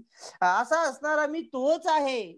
बघा, म्हणजे पहिल्या अध्यायामध्ये बोलत असताना दासगुरु महाराजांनी सांगितलं होतं की समर्थ रामदास स्वामीचे अवतार या ठिकाणी असणार समर्थ गजानन महाराज आहेत असं त्यांनी एक सांगितलं होतं मत. पण ही कथा पाहिल्याच्या नंतर असणार असं वाटतं की हे त्या समर्थांचं बोलणं असेल, ही कथा असेल, हे पाहिल्याच्या नंतर त्या गोष्टीवर शिक्कामोर्तब होतं किंवा 100% असं वाटतं की समर्थ स्वतः बोलतायत, तर या ठिकाणी समर्थ गजानन महाराज हे समर्थ रामदास स्वामीचेच अवतार आहेत असं म्हणायला काय हरकत नाहीये. पुढे ऐका. तुला सज्जन गडी दिले वचन की दास नवमी सयेन मी बाळापुरा लागून, ह्याचे स्मरण आहे का? अरे तुला स्मरण आहे का? सज्जन गडावर मी तुला असणार स्वप्नामध्ये दृष्टांत दिला, वचन दिला की दास नवमीला मी असणार बाळापुराला येईल. या गोष्टीची तुला आठवण आहे का? असं असणार समर्थ श्री गजानन महाराज त्या बाळकृष्ण बुवाला विचारू लागलेली आहे. वचनाची पूर्तता करण्यास येथे आलो आता, दे सोडून अवघी चिंता मीच आहे रामदास. त्या असणाऱ्या वचनाची पूर्तता ते वचन सिद्धीस नेण्याकरता मी इथं आलेलो आहे. मनामधील असणारी सगळी चिंता सोडून दे, मीच तुझा असणारा समर्थ रामदास स्वामी आहे, हे तू जाण असं समर्थ गजानन महाराज बोलू लागलेले आहे. शरीर रूपी वस्त्रास तू किंमत देतोस आणि आत्म्याला विसरतोस, याला काय म्हणावे? अरे या शरीर रूपी असणाऱ्या वस्त्राला तू किंमत देतोयस रे. त्या शरीर रूपी असणाऱ्या वस्त्राला किंमत देऊ नकोस. हे वस्त्र काय आज आहे उद्या नाहीये. अरे आत्म्याला तू विसरून जात आहेस. आत्म्याला तू विसरू नको, आत्मतत्वाला असणार तू विसरू नको. अशा प्रकारे असणार महाराज या ठिकाणी समर्थ श्री गजानन महाराज त्या असणाऱ्या बाळकृष्ण बुवाला बोलू लागलेले आहे. श्लोक आहे गीते ठाई वासांशी जीर्णानी, तो पाही ऐशी मुळी ना भ्रमिष्ट होई, चाल पाटी बसवी मला. तुला माहित नाहीये का? भगवंतानी गीतेमध्ये सांगितलेलं आहे, वासांश जीर्णानि यथा विहाय नवानि गृह्णाति नरोपराणि, तथा शरीरानि विहाय जीर्ण्या न्यन्यानि संयाति नवानि देही. जैसे जीर्ण वस्त्र सांडिजे मग नूतन वेढिजे, तैसे देहांतरा ते स्वीकारिजे चैतन्यनाथे. माऊली ज्ञानोबा म्हणतात. तुला माहित नाही का, हे शरीर म्हणजे एक वस्त्र आहे. वस्त्र, हे वस्त्र आपण बदलत असतो. आतला आत्मा हा असणारा अविनाश असा आहे. त्याच्या पुढेच असणारा श्लोक गीतेमध्ये आलेला, नैनम छिन्नन्ति शस्त्राणि नैनम दहति पावकः न चेद क्लेदयन्त्यापो न शोषयति मारुतः, अचेद्योयमदाह्योयम क्लेद्यो शोष्यैव च नित्य सर्वत स्थाणुरचलोयम सनातनः. असा असणारा हा आत्मा आहे. असा असणारा हे आत्मस्वरूप आहे. या कपड्यावर वरच्या काय जातोस? वरच्या रंगाला भुलू नको, या कपड्याला भुलू नको. तुझा समर्थ मीच आहे. या वरच्या असणाऱ्या शरीर रूपी वस्त्राला तू किंमत देऊ नको.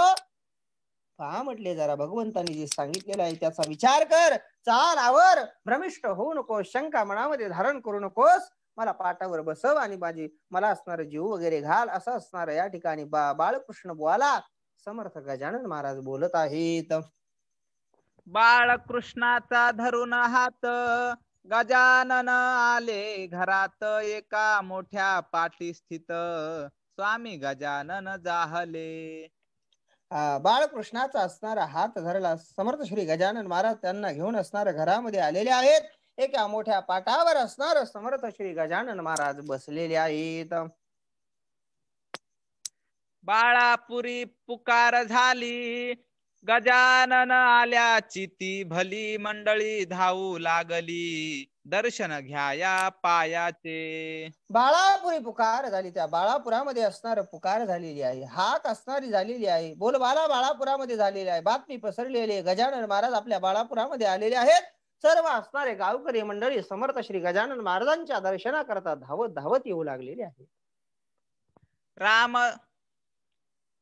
रामदासी अवघ्या दिवसभर करीत राहिला विचार, शेवटी रात्र होता 3 प्रहर, स्वप्न पडले र बाळकृष्णा.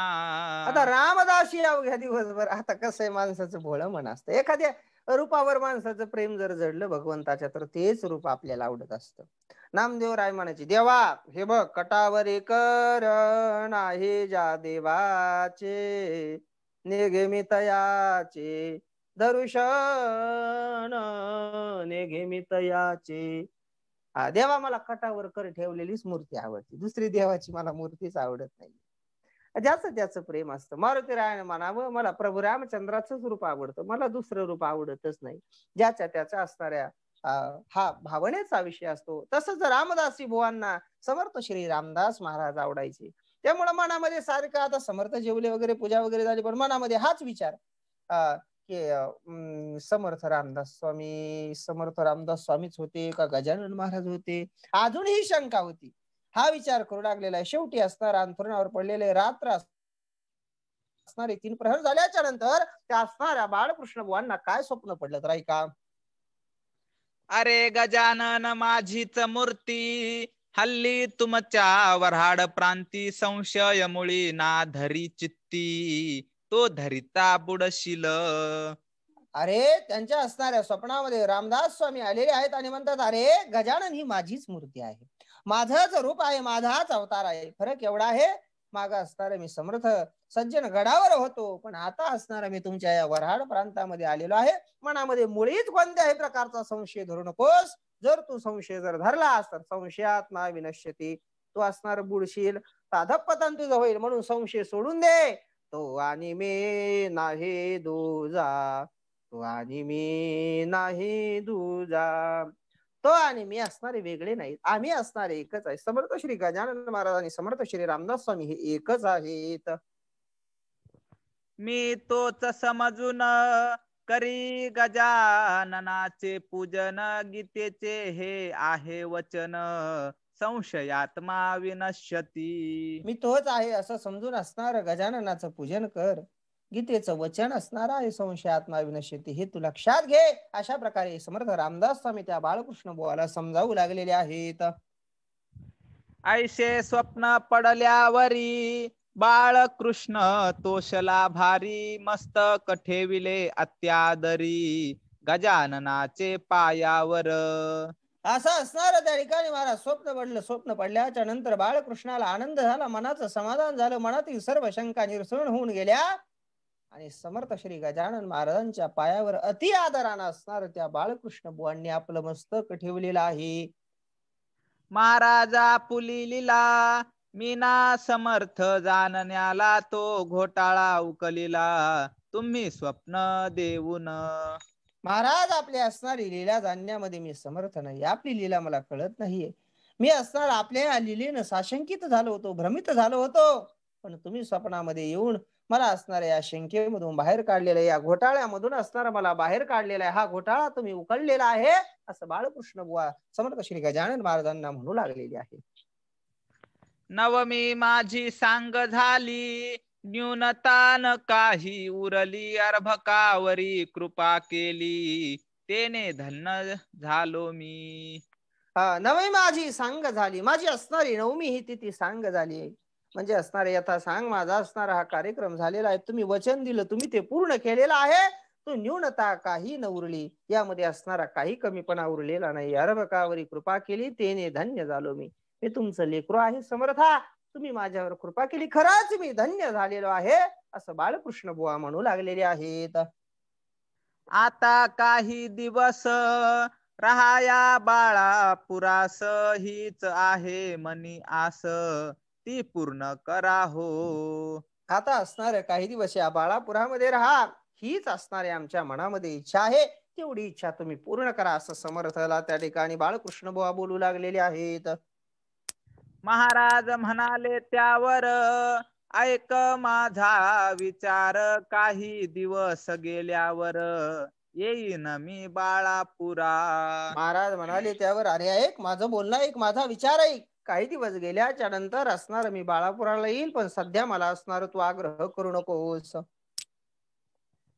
भोजनोत्तर निघून गेले स्वामी शेगावासी, भले रस्त्याने न कोणा दिसले, क्षणात पोचले शेगावी. भोजन झाल्याच्या नंतर असणार समर्थ श्री गजानन महाराज येशे गावाला निघालेले आहेत. रस्त्यानं कोणालाही दिसले नाही. काही क्षणामध्येच समर्थ श्री गजानन महाराज शे गावामध्ये पोहोचलेले आहेत. स्वस्ती श्री दास गणू विरचित, हा गजानन विजय नामे ग्रंथ, सुखद होवो भाविका प्रत, हेची इच्छी दास गणू. स्वस्ती श्री दासगणू विरचित, दासगणू महाराजांनी केलेला हा असणारा ग्रंथ, हा गजानन विजय नावाचा ग्रंथ सुखद होवो भाविकांप्रत, सुखम ददाती सुखद, सुख देणारा असणारा हा ग्रंथ भाविक भक्तांना होवो अशा प्रकारची असणारी इच्छा दासगुण महाराज व्यक्त करतायत. शुभम भवतु श्री हरिहरार्पणमस्तु. इति श्री गजानन विजय ग्रंथस्य नवमोऽध्यायः समाप्तः. पुंडलिकावरदे हरिविठ्ठल श्री ज्ञानदेव तुकाराम पंढरीनाथ भगवान की जय. माऊली ज्ञानेश्वर महाराज की जय. जगद्गुरु तुकाराम महाराज की जय. अनंत कोटी ब्रह्मांड नायक राजाधिराज योगिराज परब्रह्म श्री सच्चिदानंद सद्गुरु श्री गजानन महाराज की जय.